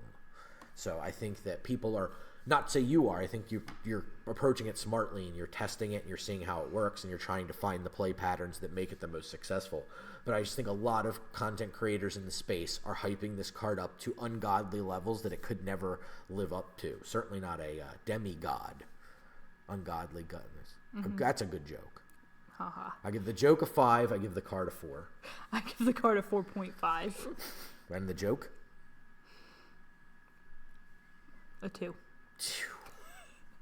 Okay. Talk about the other legend. The other legendary of the set is Hades Strong Arm.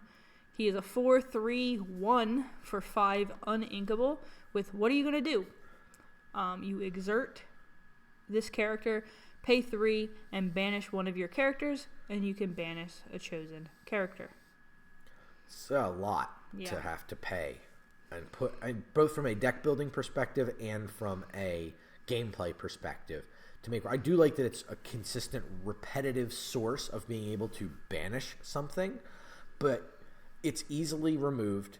It's quite expensive. A cost in deck building, putting a 5 cost uninkable in, and it requires a board state that you have something else to fling at your opponent. It's cool with like the new Diablo, for example, or Cuzco. Things like there are ways to buy back value from it. It's just a lot of things. You're being asked to do a lot of things to make this Hades work. Certainly does not play well with Maui because this is taking away actions because it's banishing on a character. But I think that this card is not too stellar.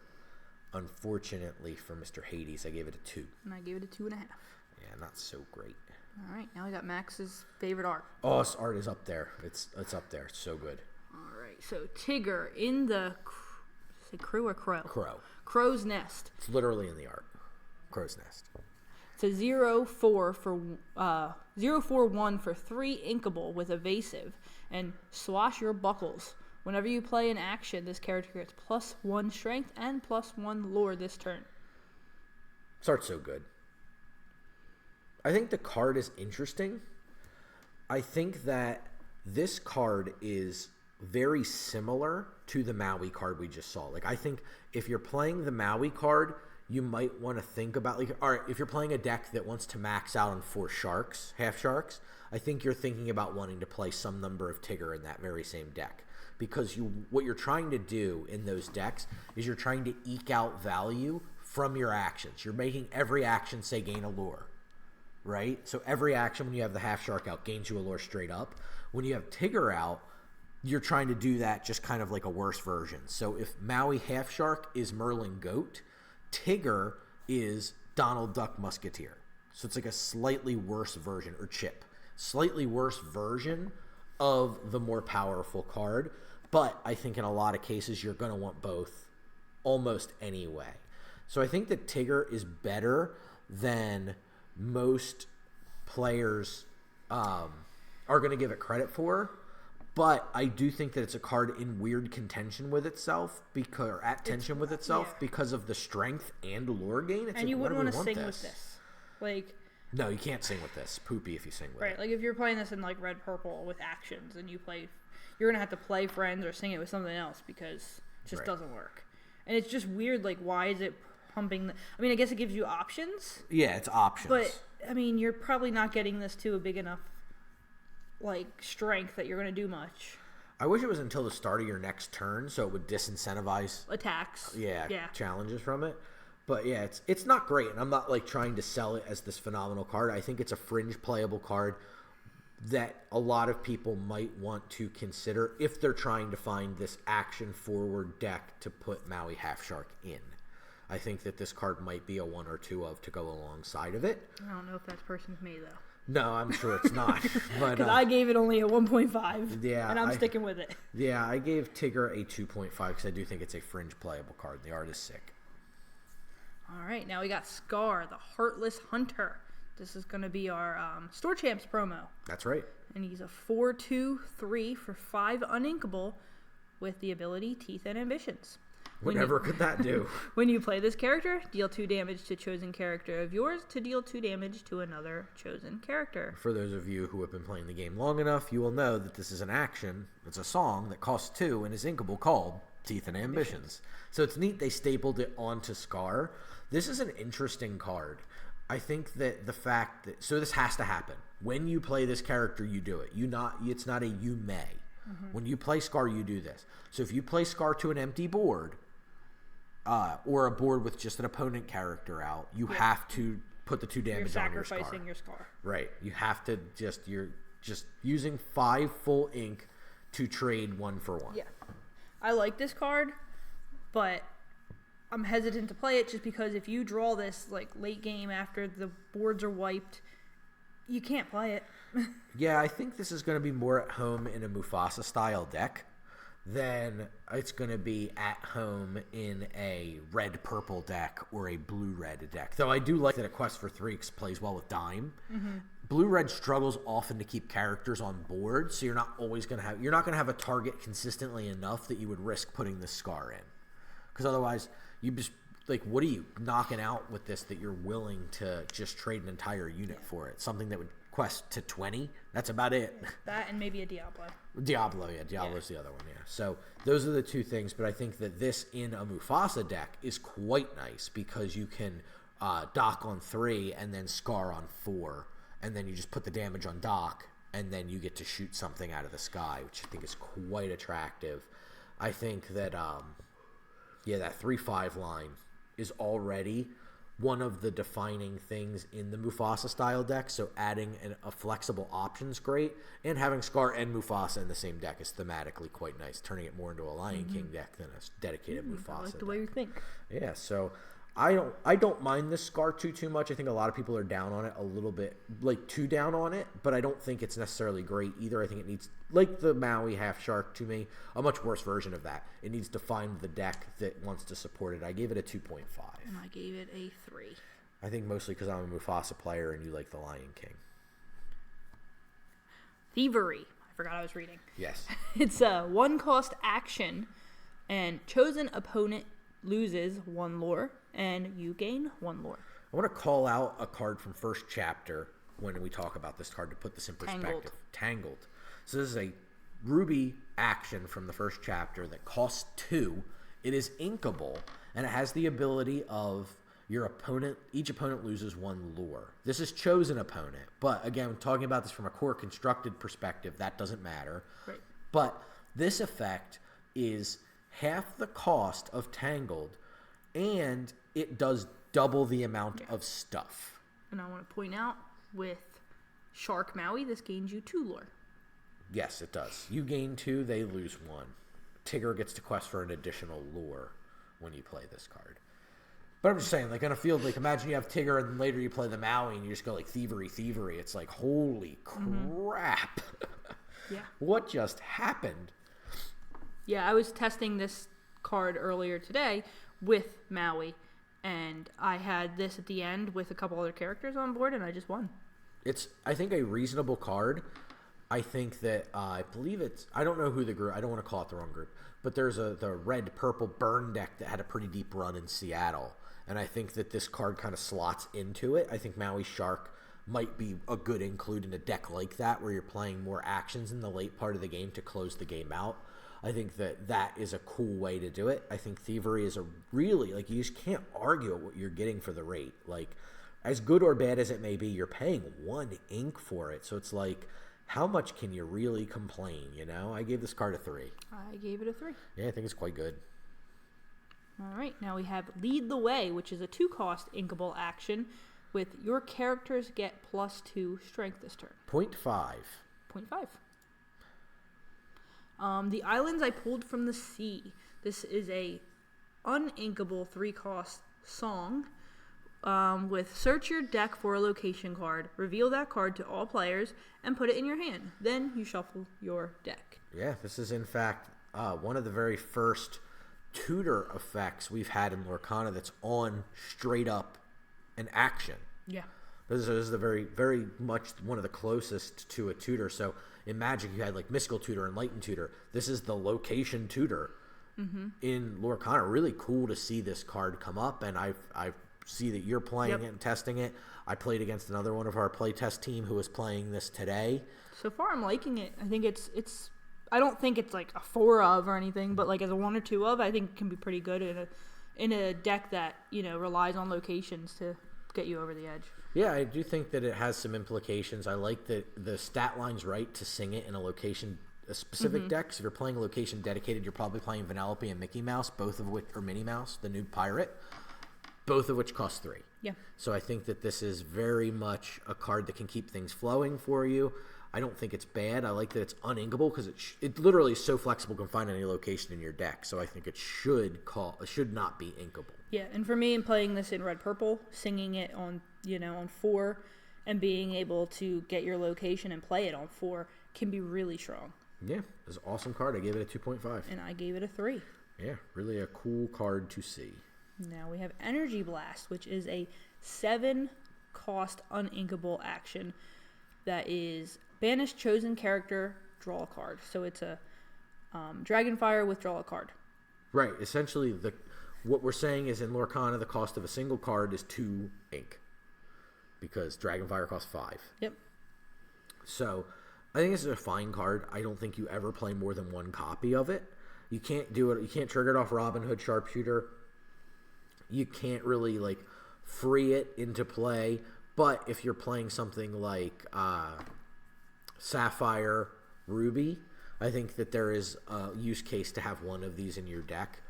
So it's a cool card to get back with Maui, certainly. Challenge and then get this back, take another thing off the board, draw a card, gain a lore. It's just ooh. Yeah. It can be very it just kind of makes your opponent make the noise I just made. But it's definitely the barrier is the cost and the uninkable. Lack of flexibility and an expensive card on top of it makes it pretty tough to want to really outright play. Certainly more than 1 or 2 copies in your deck. So I think that's holding it back, and I don't know where it's going to land. But I do see the hallmark of decks wanting to possibly play it, so I gave it a 2. And I gave it a 2 as well.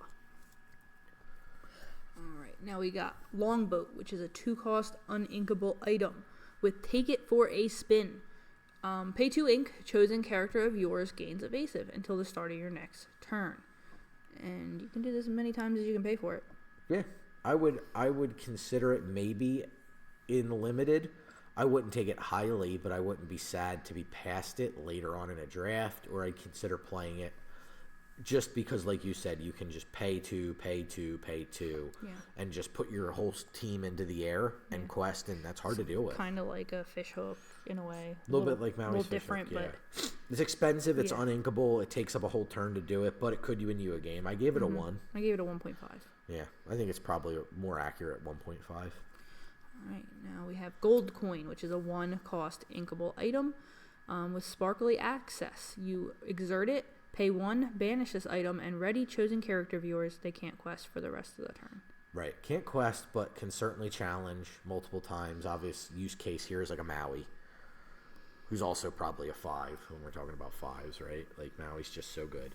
Being able to ready him, use him again, really nice. Obviously doesn't give rush or anything, but being able to get extra uses out of your cards is never necessarily a bad thing. So I could see the flexibility of this being a one-of item, especially with Oswald running around. I could definitely see a world where people might want this. Quest with Oswald, pop it, ready Oswald. You got 2 free ink out of the card, and it's just in your deck 'cause it's an item that triggers Oswald. So I could see a world where this might see some play. I gave it a 2.5. Gave it a 1.5. Yeah, it's definitely a fringy card, to be sure. Card Soldier's Spear, a 1-cost inkable item with a suitable weapon. Your damaged characters get +1 strength. Yeah, this card is pretty darn bad. I gave it a 0.5. 0.5. Yeah. Flotilla, Coconut Armada? Yep. Okay. Tiny Thieves at the start. Oh, it's a 2-cost to move, 6 willpower, 2-cost uninkable location. With Tiny Thieves, at the start of your turn, if you have a character here, all opponents lose 1 lore and you gain lore equal to the lore lost this way. Otherwise, it gains no passive lore. No. A lot of hoops to jump through, a lot of ink here, uninkable location. Really doesn't do it for me. 0.5. 0.5. The last, don't really like that one. last ruby location is Skull Rock. Skull Rock. Can you read that? Skull Rock is the isolated fortress. Okay. It's a 1 cost to move, 6 willpower, 2 cost inkable location with familiar ground. Characters get +1 strength while here. And Safe Haven. At the start of your turn, if you have a pirate character here, gain 1 lore. Same thing. A lot of hoops. Just too much. Like, I want my locations to work for me. I don't want to have to work for my locations. It has some minor implications, like the +1 strength while here could possibly be something, but I don't know if that's enough of something to warrant anything. I don't think it's outright unplayable in limited, so I gave it a 1.5. I agreed. Cool. So what is the most impactful card going to be out of Ruby? I think you know mine. I think yours is going to be some kind of half shark. It is a half shark. I think that's probably... I don't think it's an unreasonable card to say it's going to be one of the most impactful, because I think the most people are going to be vying to play it immediately. I don't know how much locations are going to impact things, because it's always like they're there, but they've never been able to be the premier thing outside of like a few decks who are just like kind of doing the gotcha with a bunch of locations. But I would say it's going to either be the Maui, or it's likely going to be Vanellope von Schweetz are my calls. It's my hot take. But I think more likely the safe call is going to be Maui, just because it is so strong. And I think like making an impact, meaning we're going to see it a lot. I think a lot of people are interested in playing with it too. So that will do it for the Ruby segment of this stream/podcast. Thank you all so much for sticking with us. We're going to jump into Sapphire in just a moment. Be right back.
Alrighty, we are back at you with Sapphire. You kick things off with Ben, Eccentric Robot. This is a 4/3/2 with support for 4 inkable.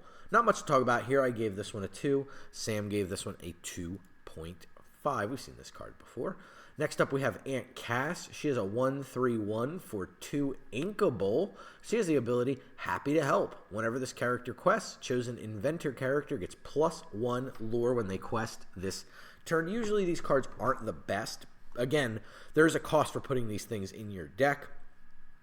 Questing for 2 with Flaversham is cool, but I just don't think that's necessarily that important. I give it a 1.5. Sam gave it a 1.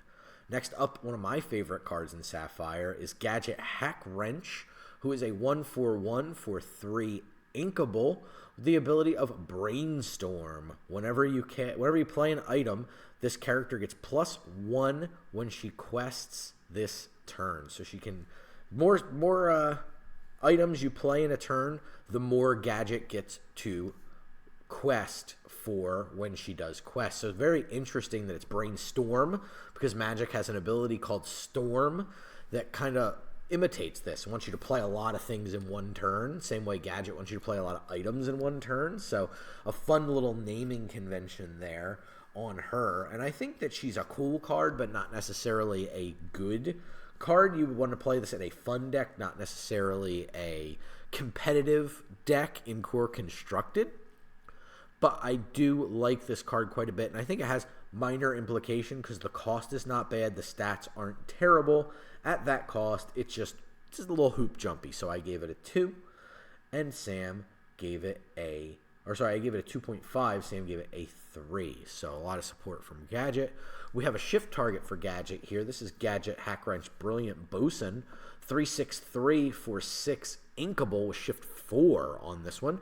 The ability, Mechanically Savvy. While you have 3 or more items in play, you may pay 1 less ink to play Inventor characters. I think this card would have been so much better if you pay 1 less to play items.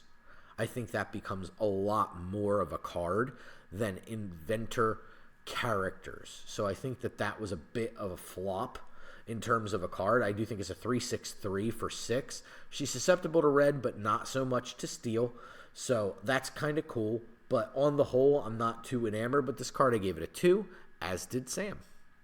Next up is Zipper, the Astute Decoy. Zipper is a 2/2/2 for 3 inkable with Ward, and has the ability of Run Interference. During your turn, whenever a card is put into your inkwell, another chosen character gains resist +1 until the start of your next turn.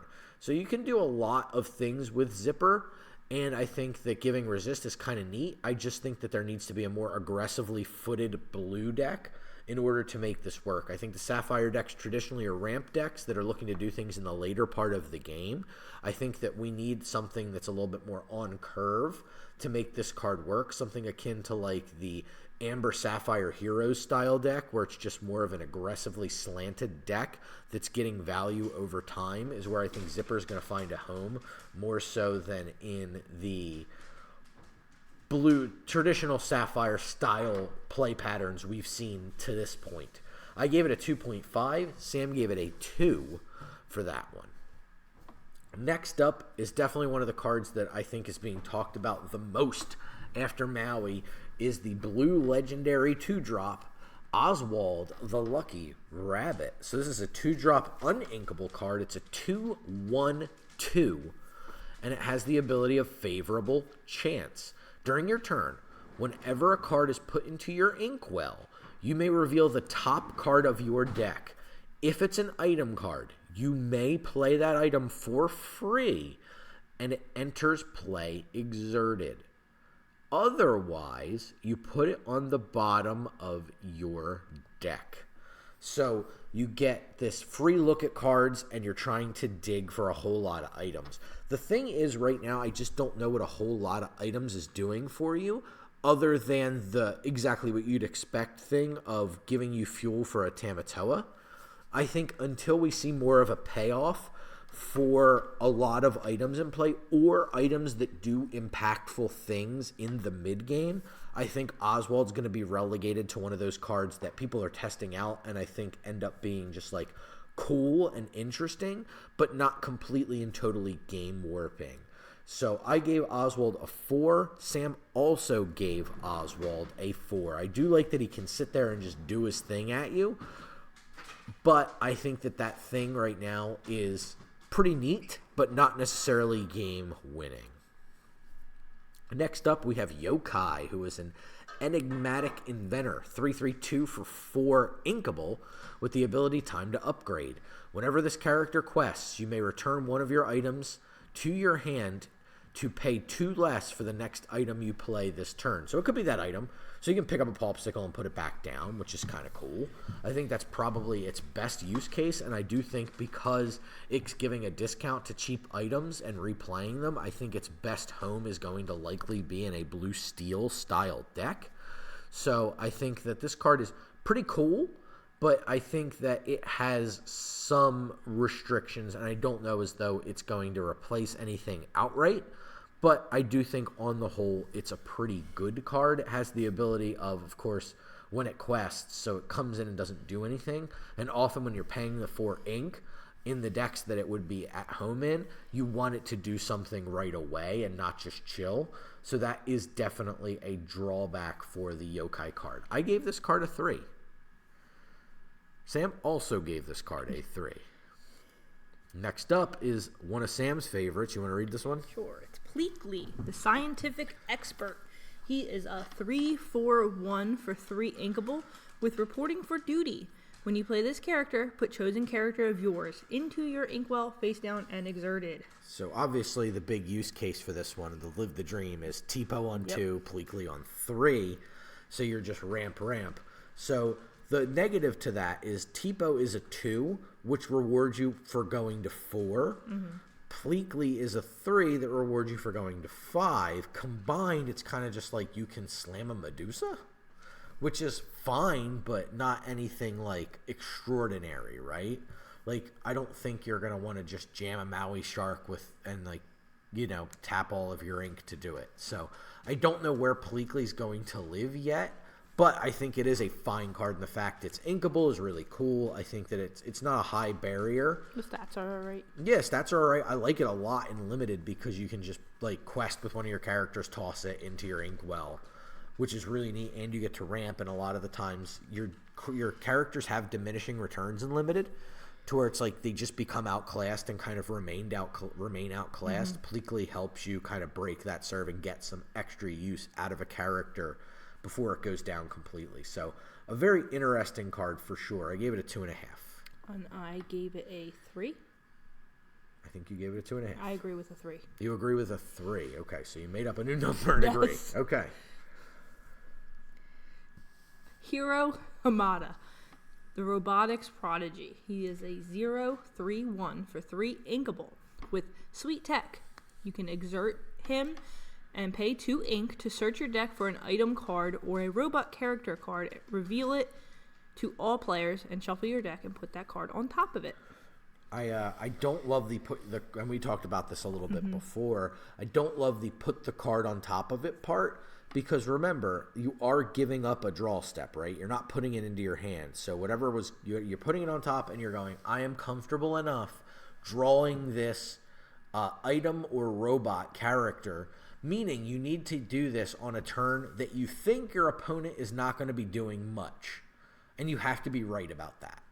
So it's a big cost to want to use this card. I think he's a little slow, a little clunky, and the stats are kind of poor. I don't think that this card's going to see a heck of a lot of play. So I gave this one a 2. And I agreed. Tutors should be respected, but they're not going to be that. This one's not going to be that good. This is Hey, the not-so-tricky chicken. He's a 2/2/1 for 2 inkable with Eat Anything. When you play this character, exert chosen opposing item. It cannot ready at the start of its next turn. Out to lunch. During your turn, this character gains evasive. I think this card's pretty awesome, little role player. It's a good answer to Diablo. It's a good answer in the mirrors. Like, if you're on the draw and they have a Fishbone Quill, you can lock it down. If you're on the play, you have an answer to a Diablo. I think it's just a pretty neat, flexible role player. I don't know how much it's going to see play, but the fact that it kind of does all these little minor things that are pretty strong, I think give it the hallmark of a card that is pretty darn good and constructed. I gave it a 3. I gave it a 3. Next is Sour Bill, the Shirley henchman. He's a 2/3/2 for 3 inkable with Unpalatable. When you play this character, chosen opposing character gets -2 strength this turn. He's surly. Surly? Surly means What'd I say? Surely. Oh. He's surly. That means he's like dour and aggravated and upset because you mispronounced his name. I see. This card's fine, but not great. There's not a whole lot of talking points about this card. We've seen it already on other cards. 2/3/2 is fine enough stat line. It doesn't last till your next turn. It's just this turn, which is the hallmark of the Sapphire cards. It's generally a this turn effect. So it doesn't quite do enough. It's expensive. It's hard to pair with another card like a little Sisu or something. So I don't think Sour Bill is really doing too much for me other than making me a bit surly. I give it a 2. I gave it a 2 as well. Yeah, not great. Next is Nick Wilde, the Soggy Fox. He's a 1/2/1 for 1 inkable with nice to have a partner. While you have another character with support in play, this character gets +2 strength. It's fine. Nothing to write home about. It's like inexpensive, but like doesn't do a whole lot. I give it a 2. I gave it a 1.5. Next is Wasabi, the Methodical Engineer. He's a 3/3/1 for 4 inkable with Blades of Fury. When you play this character, you may banish chosen item. Its player gains 1 lore. And Quick Reflexes. During your turn, this character gains evasive. Kind of like a bigger version of the Hey Hey a little bit. That's more like impactful, but twice as much. I don't know if this will see a lot of play. I just think usually less is more in trading card games. So playing 2 to slow down a Lucky Dime is oftentimes going to be better than blowing it up because they're just going to Tamatoa it back. So locking it down is actually kind of more annoying than blowing it up, oddly enough. Yeah. So I think Wasabi is fine, but not great. I gave him a 2. And I agreed with you with a 2. Yeah, I think Hey Hey's just going to be better than Wasabi. Alright, and now we have Nick Wilde, Sly Fox. He's a 1/3/1 for 3 inkable with Shift 1, which is the first time we're seeing that. Yeah. And you can't touch me. While you have an item in play, this character can't be challenged. It's an interesting card. Being able to just quest a bunch is cool. It works well in the Sapphire color that has a lot of effects to make something quest for more.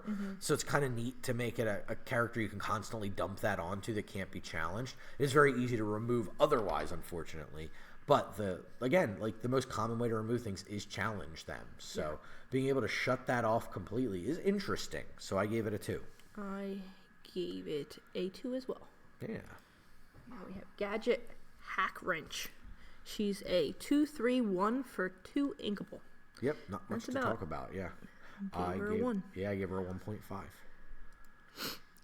Dr. Delbert Doppler, Fussy Astronomer. He's a 4/4/1 for 4 inkable.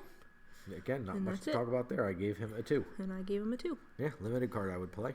Tadashi Hamada, Baymax Inventor. He's a 3/3/3 for 6 inkable.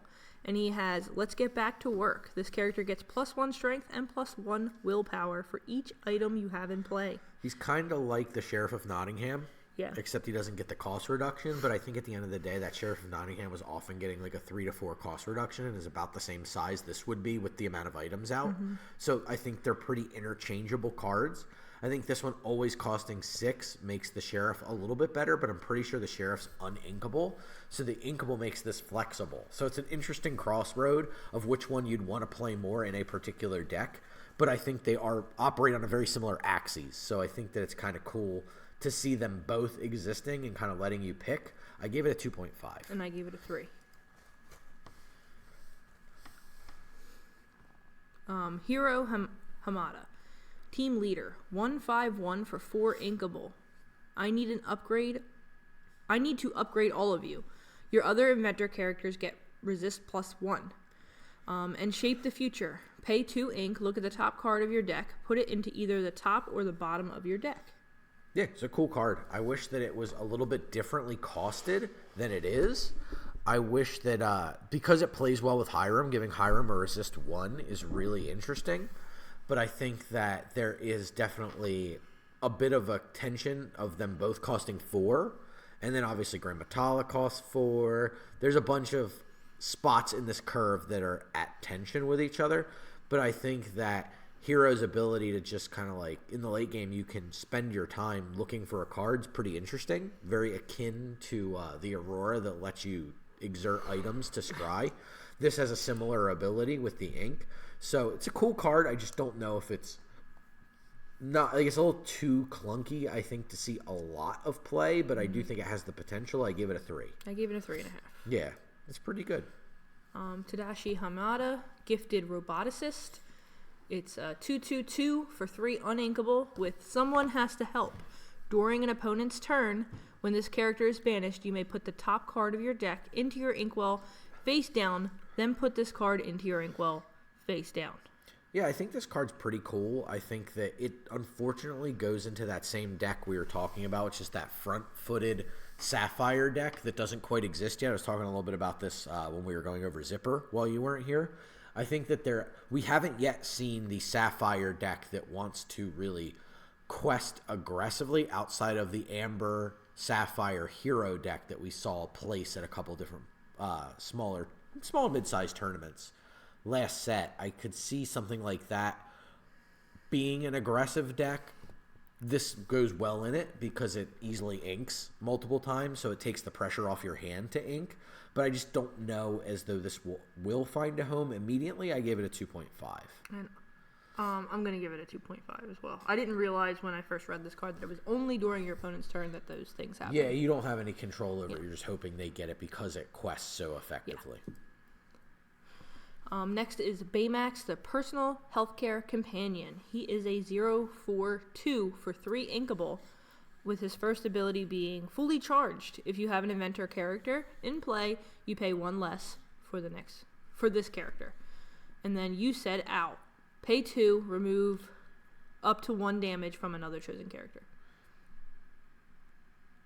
Yeah, I mean, this card's fine. It's the problem is healing doesn't mean a whole lot. 0/4/2 isn't a great stat line, even if you're getting the reduction. It's so easily dealt with out of the Ruby decks, and then you're playing it, and in a turn or two it gets Zeus. Like it's susceptible to all sides of removal, which is causes a little bit of hesitation. Mm-hmm. Removing damage from another character historically has not mattered much. Unless your name is Rapunzel. Unless your name's Rapunzel, and this is not giving you any benefit to do so. There is going to be a Baymax that will. I think it's probably the next card, actually. So I don't think this version of Baymax is very good, though I do, again, like cards like Go-Go Tamago are like, oh man, I want to get damage off of characters. Mm-hmm. This could be, I just don't think there's enough meat on the bone there for this particular card to see a lot of play, unfortunately, for this particular Baymax. I gave it a 2. And I gave it a 2. Now, this Baymax is the Baymax Armored Companion. He's a 2/6/2 for 5 inkable, with the treatment is working. When you play this character, and whenever he quests, you may remove up to 2 damage from another chosen character of yours. Gain 1 lore for each 1 damage removed this way. This is a card we've been playtesting a bit, just to see kind of how it flows. I think, on the whole, it can definitely add a good clock to the mid-game in your blue-red style decks, in just being able to like hit something with a Madame Medusa and then quest with the Baymax and heal it. Its stats are a little all over the place. I think that like it being so low in terms of power that you can Cloud Kicker it is a little bit annoying, but replaying it isn't always the worst case scenario. It can turn into ink. There's a lot of flexibility here that makes the card pretty good, but I don't know how truly good this card is going to be in the abstract, but so far it has impressed me more than I thought it would, so I gave this one a 3.5. And I gave it a 4. Yeah, it's a pretty good card, as it should be on a legendary card. And this one's Yokai, the Professor Callaghan? 2/2/1 for 1 inkable, which we see all the time. I think he is Professor Callaghan and must become Yokai. What I should do is I should go through these cards and attempt to write a plot synopsis for what I think Big Hero 6 is actually going to be about, and then watch see the how movie right to you see are. if I was right. But yeah, this is a shift target. It's a 2/2. Yeah, 2 for me. Yeah, it's a shift target, so it gets that nod from us. It's a 2 because it's a shift target. We have another Hiram Flaversham. This one is the Intrigued Inventor. He's a 0/2/3 for 2 uninkable. Yeah, normally we saw this like on his daughter, Olivia, earlier. She's a 1/1 for 2 uninkable with 3 when she quests. This Hiram takes away the strength stat, puts it into willpower, which means that it doesn't get hit as hard by board wipes like Tinkerbell Giant Fairy, which is kind of cool. The little 1 damage things don't hit it as hard, which I think is really neat, just as susceptible to Sisu and Brawl as any other 1/1/3 would be. So I don't think there's much downside to this being a 0/2, to be perfectly honest. I think, in fact, it's probably actually a good thing. Yeah, I agree with you. I think this is going to be a little bit better than some of the Pinocchios at all we saw, just because I do think that it's pretty good. The unfortunate part is it's in Sapphire, where I don't know if it's the best color to take advantage of it. So normally I'd give this a little bit higher of a score, but right now I'm just going to give this one a 3. And I gave it a 3.5. It's a pretty good card, just in a color that doesn't reward it for being there. Or did I give it a 3? You I gave it a 3. I didn't know if you were changing your mind. Here we have Yokai, the scientific super villain. He is a 6/10/2 for 9 inkable with shift 6. His first ability is Neurotransmitter. You may play items named Microbots for free. And then Technical Gain. Whenever this character quests, draw a card for each opposing character with 0 strength. So the Microbots, we'll get to those, but the Microbots shrink strength. So it's a neat card. It's just an expensive card. It rewards you for playing the Microbots. It is a card I think that is going to land in the category of cool and not good from a core constructed standpoint. The stats are nuts. He is susceptible to World's Greatest Criminal. Mm-hmm. So that's an important note to call that one out. But I think on the whole, it's just neat. It's not good. I don't think that you're going to see this yokai across the table from you too often, in my opinion. I gave him a 1.5. And I did as well. Yeah, not unfortunately too good. All right, now we have Alice, the Savvy Sailor. She is a 1/4/2 for 3 uninkable with Ward, and she has Ahoy.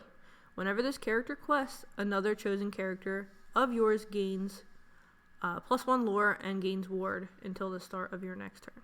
So very similar to the Goofy we looked at. Mm-hmm. This one costs 2 less. The stats are a little bit worse, and it's uninkable. But it does have Ward just like the Goofy does, and being able to give the additional lore when it quests is kind of cool. Mm-hmm. But I just don't know. I just don't really see her being played much. Yeah, it's a tough. Again, I think it's not anything wrong with the card, and I think if this were a different card, like in a different color, it would be a lot different. I just think blue isn't doing this yet. I think that they're trying really hard to give blue like this ability to play with amber and like play on a curve and quest and do interesting mid-range things, almost like a Mufasa deck would do. But I just don't think that these colors, the problem is between the two, they're not doing enough interacting. Everything's very proactive and playing with itself. There's not a strong enough engine to warrant a card like this yet, and there's not enough interaction to allow those two colors to play as well together as they might normally. So I think this Alice is kind of suffering from being a Sapphire card, albeit I think on its own, like in a vacuum. Like if you didn't know anything about the game, other than the relative idea of how it's played, I think you would say that this card is pretty powerful just looking at it. So I gave it a 2.5. And I did as well. We Could Be Immortals. It's a 4-cost inkable song that is when your inventor characters gain resist +6 this turn. Then put this card into your inkwell face down and exerted. We could have made a different card on this one because it's just unfortunately not going to do very much at all. I gave it a 0.5. I gave it a 1. This card is a 2-cost inkable action. Sail the Azurite Sea. This turn, you may put an additional card from your hand into your inkwell face down. Draw a card. I will give everybody a spoiler alert here if you're watching for the rest of the stream. Also, thank you for watching. This is the only card that I gave a 5 to in the entire set. Mm-hmm. This card is so unbelievably powerful. And if you don't ingest a lot of other content and you're here with us, I'll give you a brief rundown. This card lets you draw a card, which is so important in the late game. So let me give you a pretty common scenario. It's turn 8, 9. You're looking for something in your Ruby Sapphire deck to either win you the game or bring the board to parity. You draw 1 jump ahead. This is bad. You do nothing for the turn. Same scenario. You draw Sail the Azurite Sea. Now you may draw another card. That's a whole different ball game. I think this card is extremely flexible. I think that it does want you to build your Ruby Sapphire decks a little bit differently because I think it does want you to up that inkable count. But just by the sheer fact this exists, it helps up your inkable count. So I think your 2-drop ramps of choice are Sail and Tipo. And I think that this card just helps you so tremendously in the late game from having your deck do what Ruby Sapphire so famously does, and it kind of fights itself and stalls out. This card just it always lets you ink the worst inkable card in your hand. You don't have to do a random card from the top and potentially lose a very powerful card. I just think this card kind of does it all. Being able to use this card, I've never had it feel too bad unless I had a hand of too many uninkables, in which case just about any card feels bad. Yeah. And you don't have to ink. No. You just draw a card. Yeah, Maui, you just gain a lore. I know a lot of people are testing with this card and Maui because of the obvious synergies. So I just think this card is such a strict, ridiculous upgrade going into what is arguably oftentimes one of the best decks in the metagame that it's just very hard to argue. I think this is a great get also for Steel as well, because they're happy to ink a bunch of cards so that they can fishbone and dump their hand out to wheel in a lot of cases. So I think this card's just an absolute win. Like, it's such a big get for those decks that it's hard to ignore. Not necessarily because the power level of the card on its own in a vacuum is high, but because it's such a significant upgrade to one of the best decks in the game. It makes this card a 5. So this card is just extremely powerful, and I just can't say enough about how surprised I was to see what is a magic card. This is a magic card called Explore.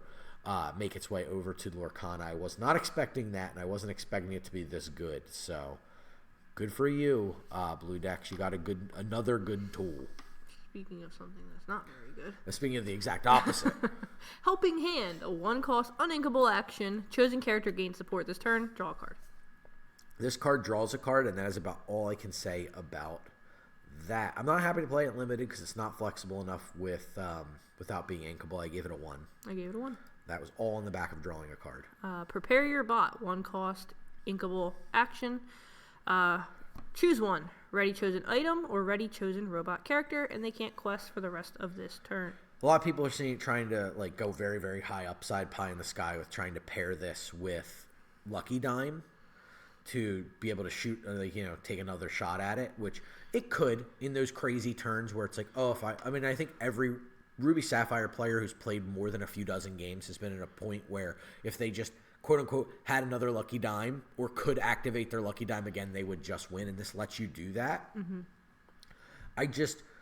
This card's almost never going to be in your hand when you want it, and it clogs your draws. It's just, I think it does more bad than good for playing it in the one game out of every 20 where you're like, oh no, if I could just dime a second time, I'd win. What are the odds you're going to have this when that scenario comes up, It's just seems so pie in the sky to me that I can't get behind it. So I gave Prepare Your Bot a 1.5. I gave it a 2.5. Baymax Healthcare Chip, 2-cost inkable item. The ability is called 10,000 Medical Procedures. You exert and choose one. Remove up to 1 damage from chosen character. Or if you have a robot character in play, remove up to 3 damage from chosen character. I'm trying to think of a way to make the 10,000 medical procedures fit into the pentameter for the Rent song. 10,000 medical procedures. Oh, okay. Okay. It's just such an absurd name. You didn't know what song I was talking about at first? I did. I knew exactly what you were talking about before you even said it. Yeah, I was trying to figure out how to make it fit in there. I think I did serviceable enough, considering my lack of As soon as you said, I'm prowess. trying, I knew what you were going to say. So I give this a 0.5. That's the most interesting thing I could say was the little Rent thing. And so did I. Yeah, not good. And microbots. 2 costs. Speaking of 10,000 or something. Inkable item. Limitless applications. You may have any number of cards named microbots in your deck. Inspired tech. When you play this item, chosen character gets -1 strength this turn for each item named microbot you have in play. Yep. So this is how you kind of go off with yokai, playing the microbots for free and shrinking. It's a whole thing. I don't think there's a lot of implication for the microbots. I think they are cool, and I think you will see people play and try and test them. But that's, I think, about the top end of what you're going to get out of the microbots. So I gave it a 1. And I did the same. I think you gave it a 0.5. Oh, something like that. Jumbo Pop. Speaking of 0.5. 3 cost, uninkable item.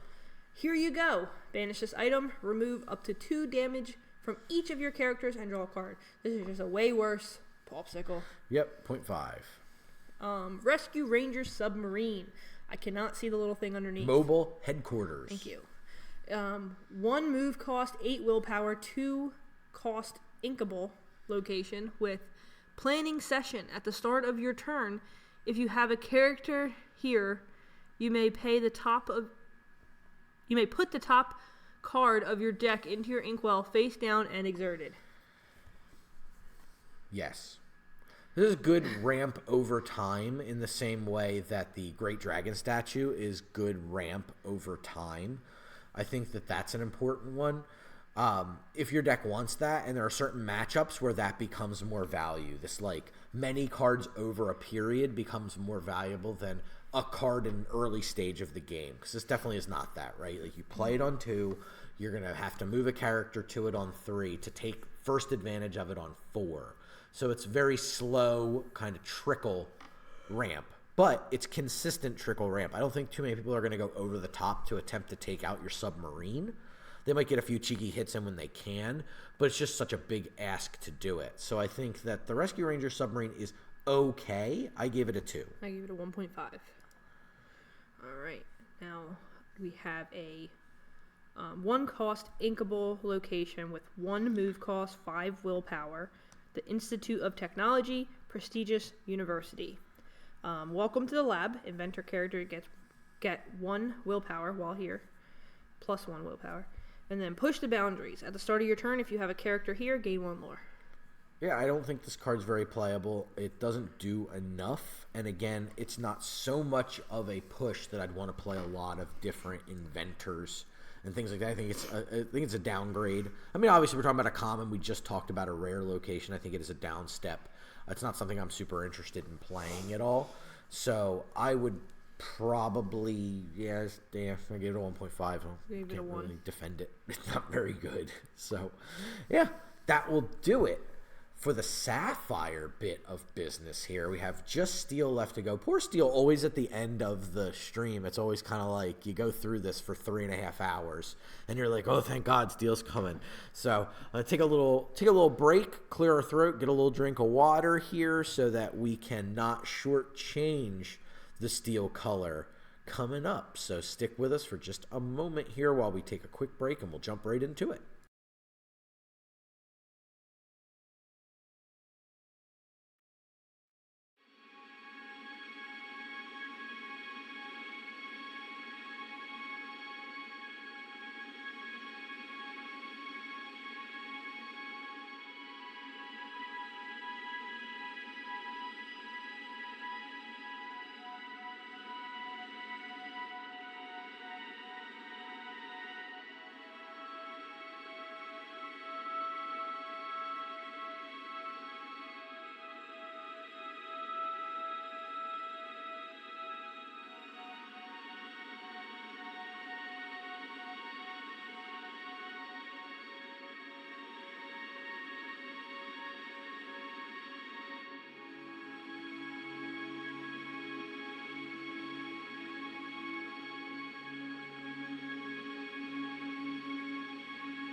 Hi, everybody. We did forget our most impactful cards section of thing. I told you it's new. Like, I'm not used to it yet. Give me a break. So, Sam, what do you think the most impactful card in Sapphire will be? Azurite Sea. Yes, Sail the Azurite Sea. If you answered differently, you're wrong. Hyper Hippo, you're wrong. But that's okay. I could be wrong, but this is my prediction. So, I think a card is just extremely good. So, no reason to not call it out there one last time. And next, we're moving into Steel for this one. The last of the ink factions for us in the set review.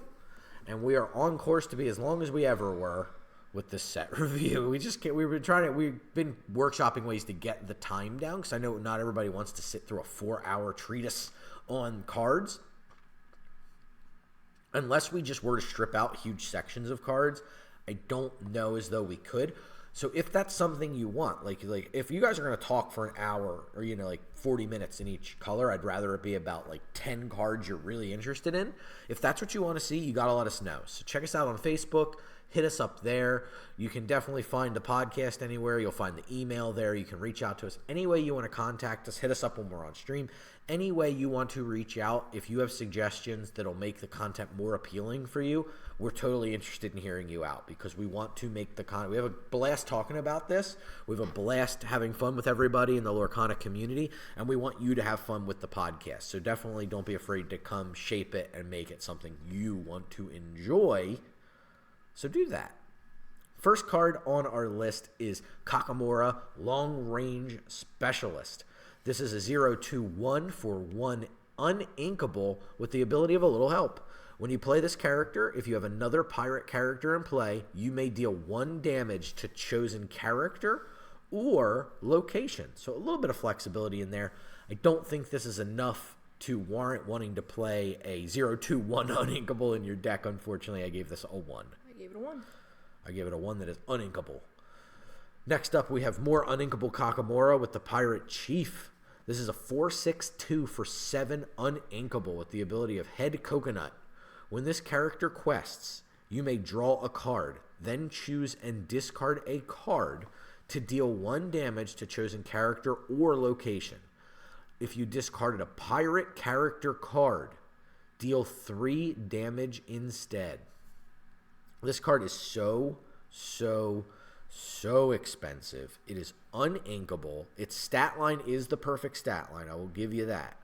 But it's just not enough meat on the bones for 7 uninkable. This card needs to virtually win a game of Core Constructed to be playable at that rate. No shift, nothing. I think this card is just quite too little for way too much cost. I give it a 0.5. A 1. Next up is Jim Hawkins, the Stubborn Cabin Boy. This is a 0/4/1 for 2 inkable with the ability, come on.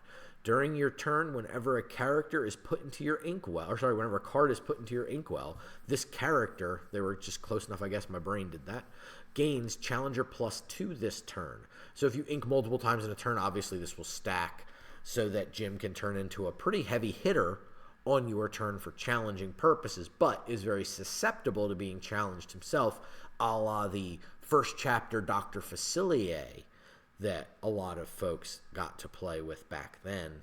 Nowadays, I'm not really sure that this is going to be a card you want, though. I don't know. What do you think?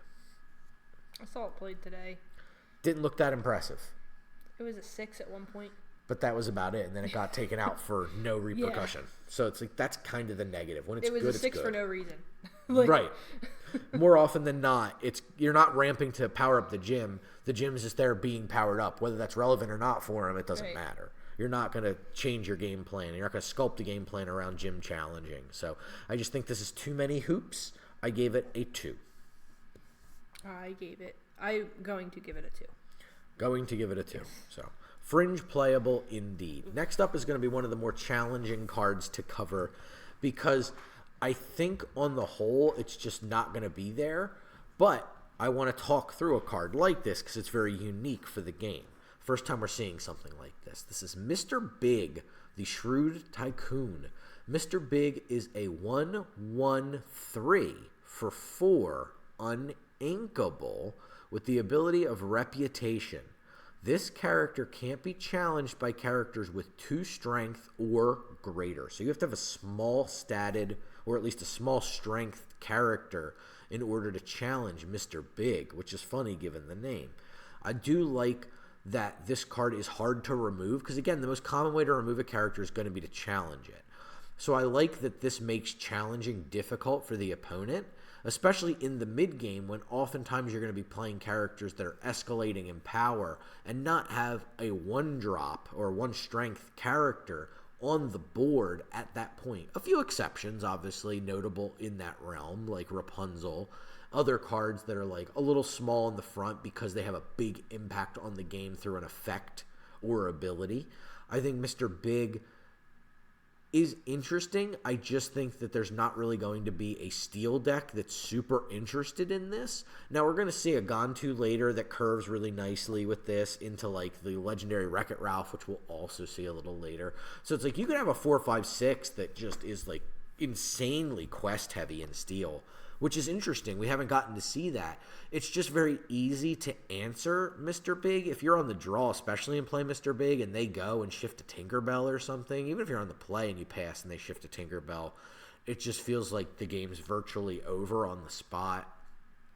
Being able to deal damage, we've seen a bunch of steel cards that deal 1 ancillary damage.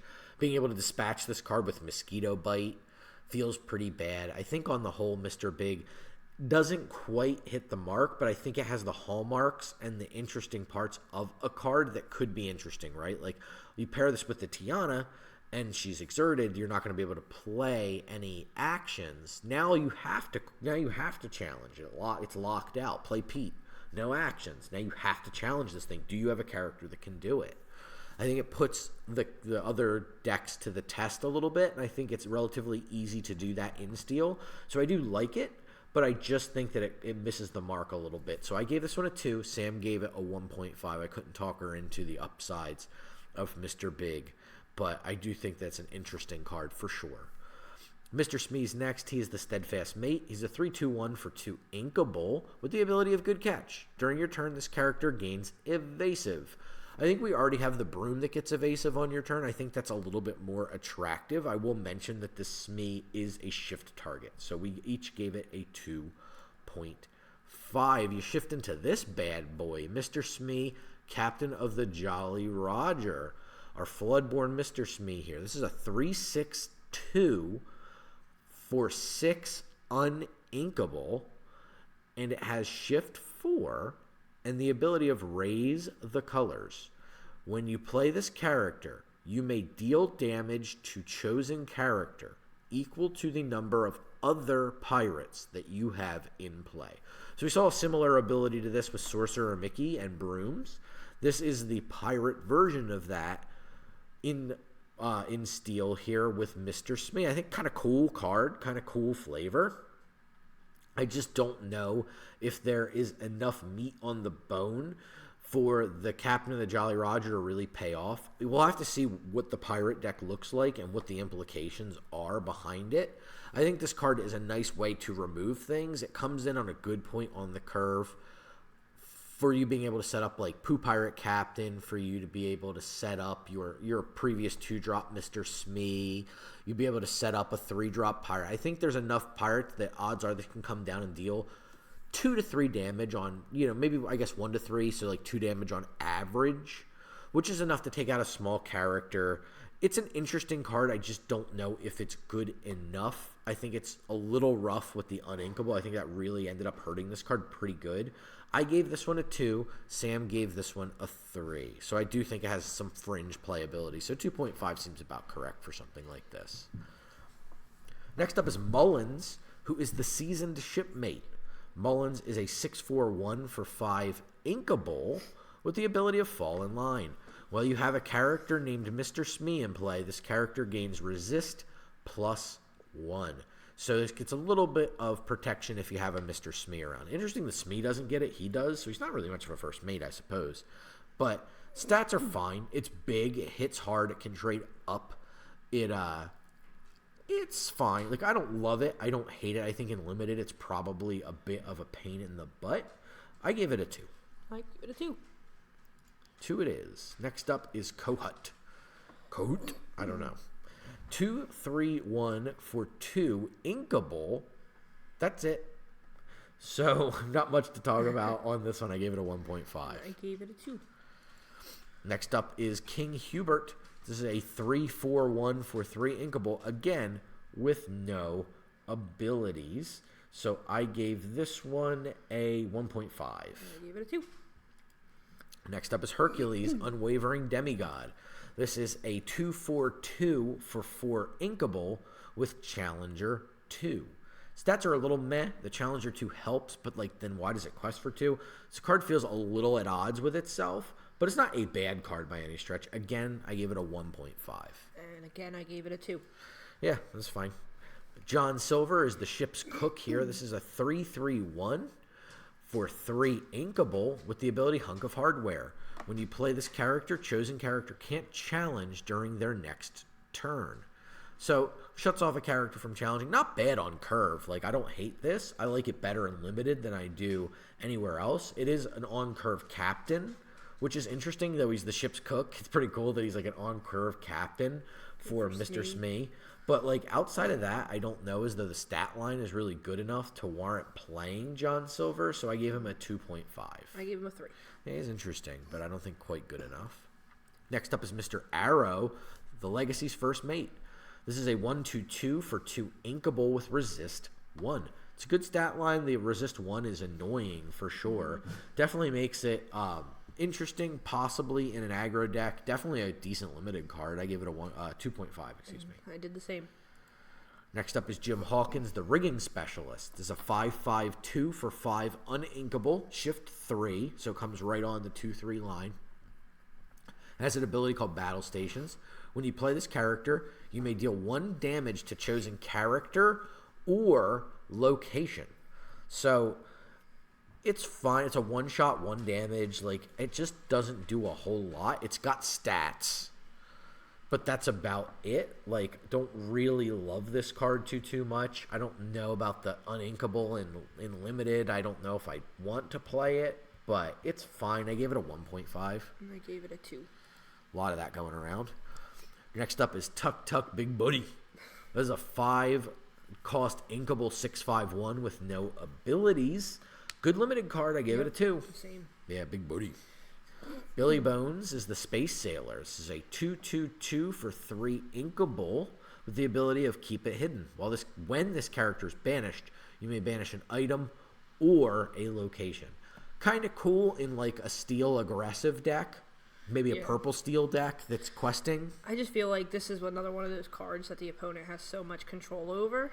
Right. That's the problem. You have to make them want to blow it up. Right. Or they just won't play it. Right. It's a tough one. I like the flexibility of it being inkable because it'll often be the worst card, but sometimes you just have to be playing it. Mm-hmm. I gave it a 3. I could see some implications to this making it. I gave it a 3. Yeah, it's good stats. It's good effect. It's just good. Speaking of just good, we have Pluto, Guard Dog. This is a 1/5/1 for 4 inkable with Bodyguard, and while this character has no damage, he gets +4 strength. Pretty good. I think he's pretty good. We see, what's that other card that we see play of? Lawrence. Yeah, we see Lawrence played. He's real annoying, so yeah, very Lawrence similar. Yeah, this is an annoying card. It's got Bodyguard. I think it's going to be a limited pain in the neck to have to deal with. I gave it a 2.5. I gave it a 2.5. Yeah, good card. Next up is Mickey Mouse, Night Watch. This is a 2/3/2 for 3 inkable. It has the ability of backup. Your characters named Pluto gain resist 1. I don't think this Mickey's great. Obviously plays really well with the Bodyguard because it's questing for 2 and the Bodyguard could protect it. It's giving the Bodyguard better protection. It's a fun flavor card, but it's not a very good card on its own. I gave it a 1.5. I think I did the same. You gave it a 2. I'd give it a 2. I think 2 is probably more correct based on how I've been gauging the little 2-3-2 stat line. Next up is Cobra Bubbles, former CIA. This is a 3/4/2 for 5 inkable with Bodyguard and the ability of Think About What's Best. You can pay 2 ink to draw a card and discard a card. The classic loot, as it's referred to. I think this card is fine, but understated at the 5 cost for a Bodyguard. Being able to kind of just pay to cycle through your deck is interesting, but not super duper powerful. I gave Cobra Bubbles a 2. I gave him a 2. I just think it's a little too clunky to be good. This is an interesting one here. Gantu. This is a 4-3-4 for 5 inkable with no abilities. This is really good stats. Way better than the previous Gantu we got. I think that it's good on curve. I think that it's very much like you see this, you have to deal with it. It's hard for Ruby to deal with. It's easy-ish for Steel to deal with. But it's just such a nice top-end card in a more proactively slanted deck that it looks really good. I kind of we'll get to the Wreck-It Ralph soon, but I kind of like this in the Amethyst Steel decks a little bit more, I think, is your top-end card of choice. I just think it looks really, really good. I gave it a 3.5. And I also gave it a 3.5. I didn't realize he was Captain Cranky Head. I did not either. So there you go. There's the Wreck-It Ralph. So this is Wreck-It Ralph Ham Hands. This is a 4-4-3 for 6 uninkable with the ability of I Wreck Things. Whenever this character quests, you may banish chosen item or location to gain 2 lore. That can be yours or your opponent's. Yeah, I feel like this home is in a blue steel. Yeah, I feel like this is the blue steel card that they're really interested in. They can always banish something. It's good into opposing Lucky Dimes. Mm-hmm. It has great stats to activate your own Lucky Dime. You don't care that it's uninkable because you're just going to Fishbone Quill it. Yeah. I definitely agree with you. I like the 4 strength on it, I think. Yeah, I think it's good. I think its implications are extremely narrow. So while it is in a vacuum a powerful card, I don't think a lot of decks are going to lean on this Wreck-It Ralph. I gave it a 3. I gave it a 4. Yeah, I think that just the narrowness of what can play it makes it a little scary. So this next card, however, I think is going to be an interesting one. It's Calhoun, the Marine Sergeant. 3/2/1 for 2 uninkable with resist 1 and the ability level up. During your turn, whenever this character banishes another character in a challenge, gain 2 lore. I threw this in to a deck I was testing, and I was like, I want to try this out just to see how it plays. It plays better than I thought, and I already had scored this card pretty high on our set review. And it just further jumped up for me a bit. I don't know if I'd rank it much higher, but it's very good. I think that it's one of the stronger cards in Steel for this set. It is way more oppressive than you might expect it to be. It can take out characters in the early game. We got into a scenario during testing where you couldn't really use your Maui to take out a location because Calhoun could then challenge the Maui and gain me 2 lore. Yeah. So you were kind of screwed waiting, letting me gain passive lore, or screwed letting me take out your Maui and gain 2. Yeah. So it was a really crazy situation that Calhoun can get you into, especially towards the late game, just that threatening ability to close out a game. So I do think Calhoun's at its best in a more aggressive and assertive deck, even though it is a challenging based card. I think that blue steels might not want it as much as something like a Mr. Smee where they can just quest and gain lore and build it up, where this is much better to help threaten to just keep a game closed, where it's just I'm going to knock out your unit if it's going to do anything to me, or if it's going to quest. So it's just extremely strong, quite an oppressive card. I think we're going to see a lot of Calhoun as the format picks up. I gave this one a 4. And I agreed with you at a 4. Yeah, it's really good. It may even be a 4.5. It's strong. Next up is Captain Amelia. She is the commander of the Legacy. She's a 1/4/2 for 4 inkable. The ability of Driveling Galoots. This character can't be challenged by pirate characters. And another ability, Everything Ship Shape. While being challenged, your other characters gain resist +1.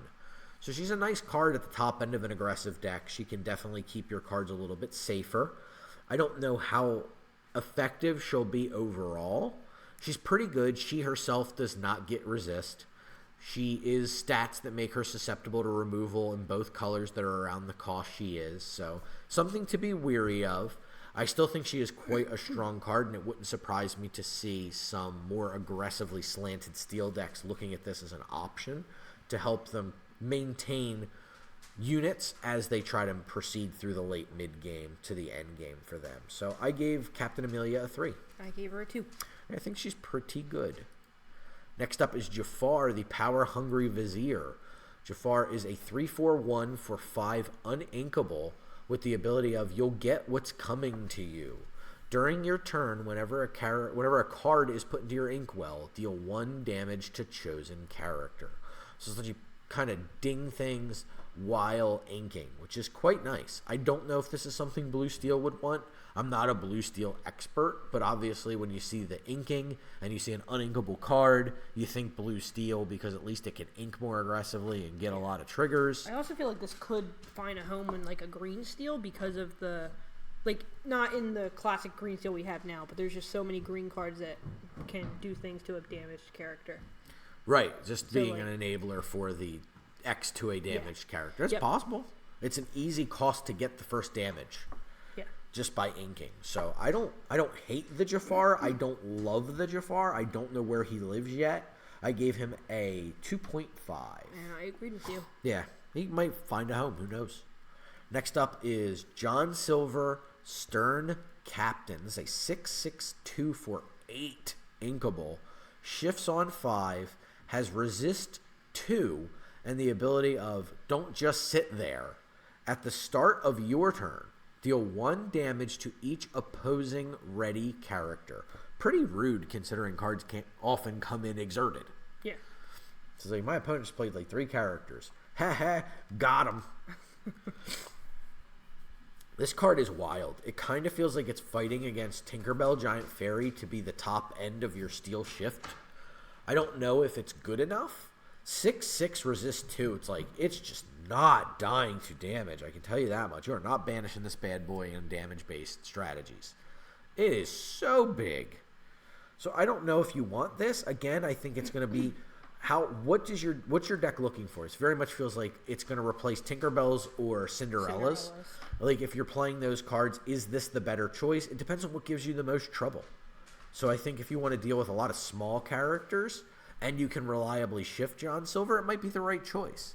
I think if you want to deal with one mid-sized threat, I think Cinderella is going to be a better choice. So it's just really about testing and trying to find out what you think is going to be the right choice for you. I gave this John Silver a 2.5. I gave it a 3.5. Yeah, it's a really interesting card. I'm excited to see what people do with it. Next up is Hot Potato. This is a 3-cost inkable action that allows you to choose one thing when you play it. Deal 2 damage to a chosen character, or banish a chosen item. And obviously you can ink it. So it's really 3 things you can do with it. I think it's a fine enough card. It's a little expensive. It's a little clunky. I don't think it'll see play in Constructed. It's just there are too many things. But I think the card is fine. I'd happily play it in Limited, so I gave it a 2. 2.5 for me. I'm Still Here, a song you've been asking about since we first saw Treasure Planet cards in the game. So it's finally here. It is a steel song that costs 3 and is inkable. It has the ability of chosen character gains resist +2 until the start of your next turn. Draw a card. Not bad. You can give your own Ursula resist 4 and draw 2 cards. It's fringe playable. You might see a copy of it. I tried very hard playing When Will My Life Begin, which is a similar card to this one, or at least was filling a similar role. I was underwhelmed with it. This might be a little bit better. I'm not sure. But I'm hesitant to say, but it has the hallmark of a fringe playable card. I gave it a 2.5. And I agreed with you. Next up is Twin Fire.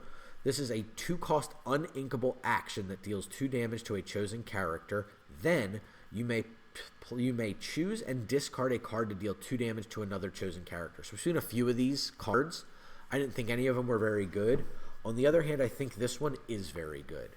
I think this is one of the very first Lorcana cards that actually is beneficial on the draw because it gives you something to do with your extra card that lets you get back on the front foot. So I think that's a really cool card.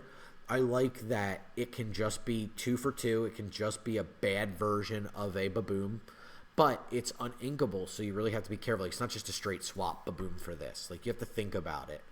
What's important? When do you have the ink flexibility, and is this card doable? I do think like a Blue Steel can take advantage of this because obviously they're interested in dumping their hand quickly to wheel. Depending. It may look a little different now with Oswald and things, but the traditional blue steel at time of recording is very much into this card, I think. So I like the look of Twin Fire. I think it's going to be a solid card in the format. So I gave it a 3.5. And I agreed with you. Yeah, good card. Ambush, exclamation point. This is a 3-cost uninkable action with exert one of your characters to deal damage equal to its strength to chosen character. This card's pretty bad. Asks a lot of you, forces you to stop using a unit the way you'd prefer to use a unit, just to like kind of force a challenge. So this is a card that it's like a one-sided challenge, but it costs you a whole card to use it, and you have to have a character out that you want to use it with. It's asking too much for not enough. I gave it a 1. I gave it a 1. Not very good, unfortunately. Unfortunate situation. That's what it was.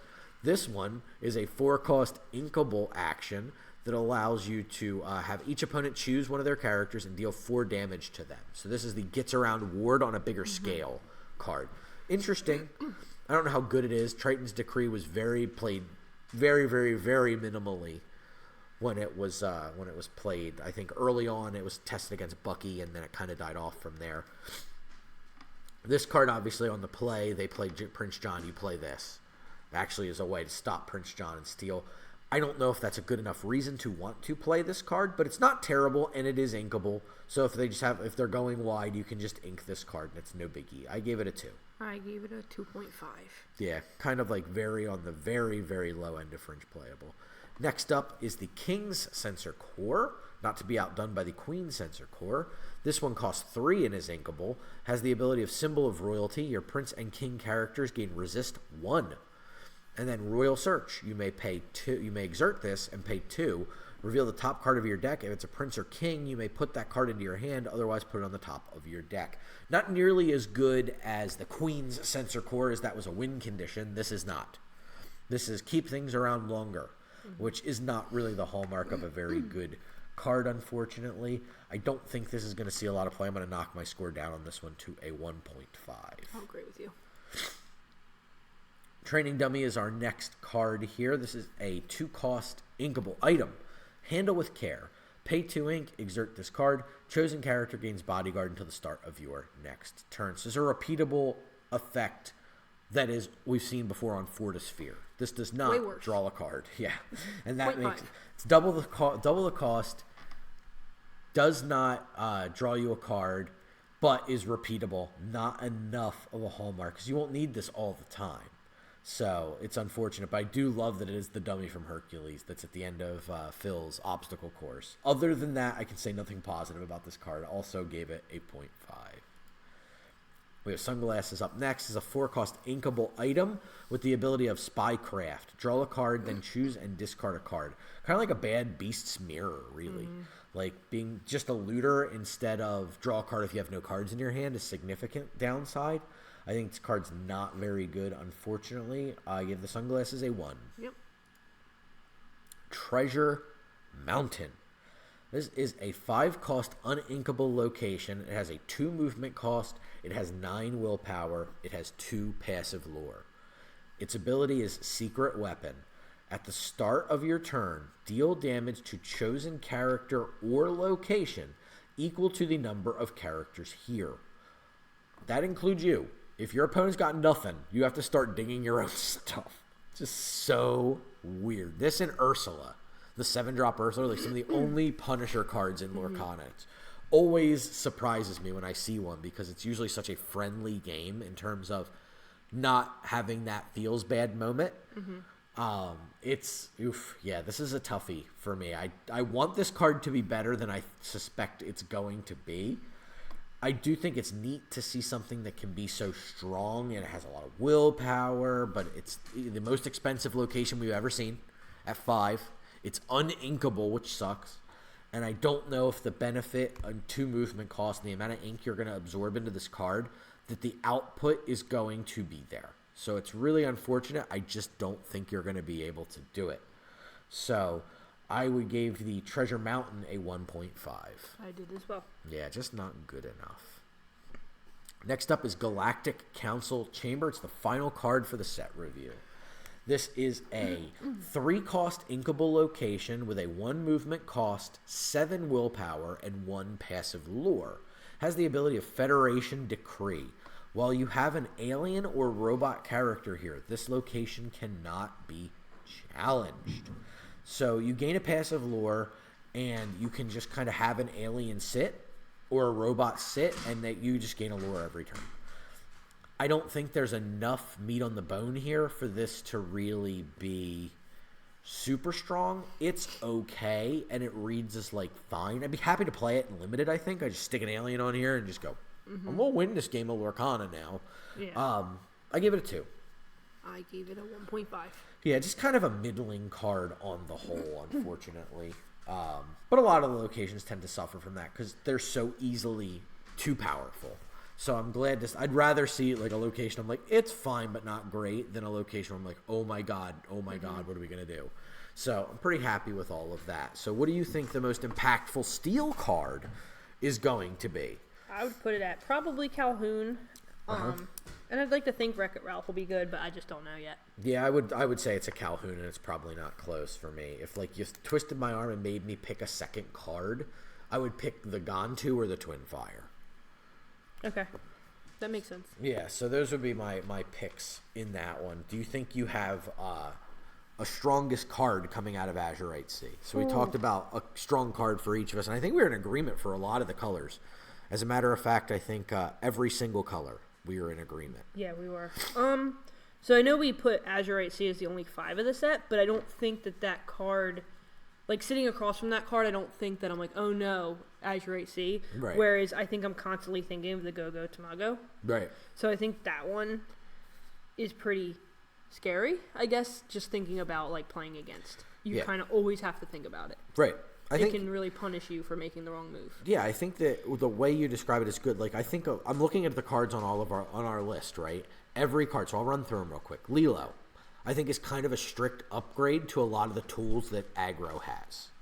I think, and I look at Amethyst next. Genie, I think, is an upgrade to a lot of the current evasive cards that Amethyst has access to. Go-Go Tamago is an upgrade for a lot of the aggressively slanted green style and strategy that we've had. The Shark, Maui the Half Shark, I think is probably the one on the list that is not a strict upgrade. It's a totally new card that might break a whole new archetype or a whole new deck or a whole new strategy open. Azurite Sea is a strict upgrade for a lot of the 2-drop ramp in Sapphire, and Calhoun is a strict upgrade to a lot of the cheap challenger characters we've seen historically in Steel, going all the way back to set 1 with Prince Eric. So I think this is a set of strict upgrades. Like, I think we're just seeing better versions of cards that we've seen. Very few cards that, while there are some like the new gadget, the common gadget that gets more lure when you play items, Oswald, that we're going to see new cards pushing new directions. We also have seen other decks just get these solid 3.5s and 4s that were strict upgrades over like 2.5 3s that you had to play before. Right. So I think this is going to be a set of a lot of improvements. I think that there is totally a reasonable thought to there being new deck archetypes. I don't necessarily think that we're going to see an alien deck or a pirate deck come to the forefront of competitive constructed. I do think we're going to see cards with those types, perhaps, but I don't know as though we're going to see a full dedicated deck. But I think we're going to see more different metagame choices and the game slowly starting to form kind of the decks that are always going to be there, the old stalwarts, as well as some new ways to play with the colors, which is always exciting. I think that's a really cool way to do it. So that'll do it for the set review. Really appreciate everybody hanging out with us through this one. Again, we are the Illumination Podcast, the Disney Lorcana Podcast. We are available everywhere you get podcasts. Here on the stream, we are here every Sunday night playing some type of game. The Superliminal Entertainment family loves to bring you all that good entertainment. If you're nerdy about it, we're nerdy about it. If you can spell it, you can find us. And no matter what way you want to use these cards, outside of a scant few of these, the only way to win Lorcana with them is... keep questing.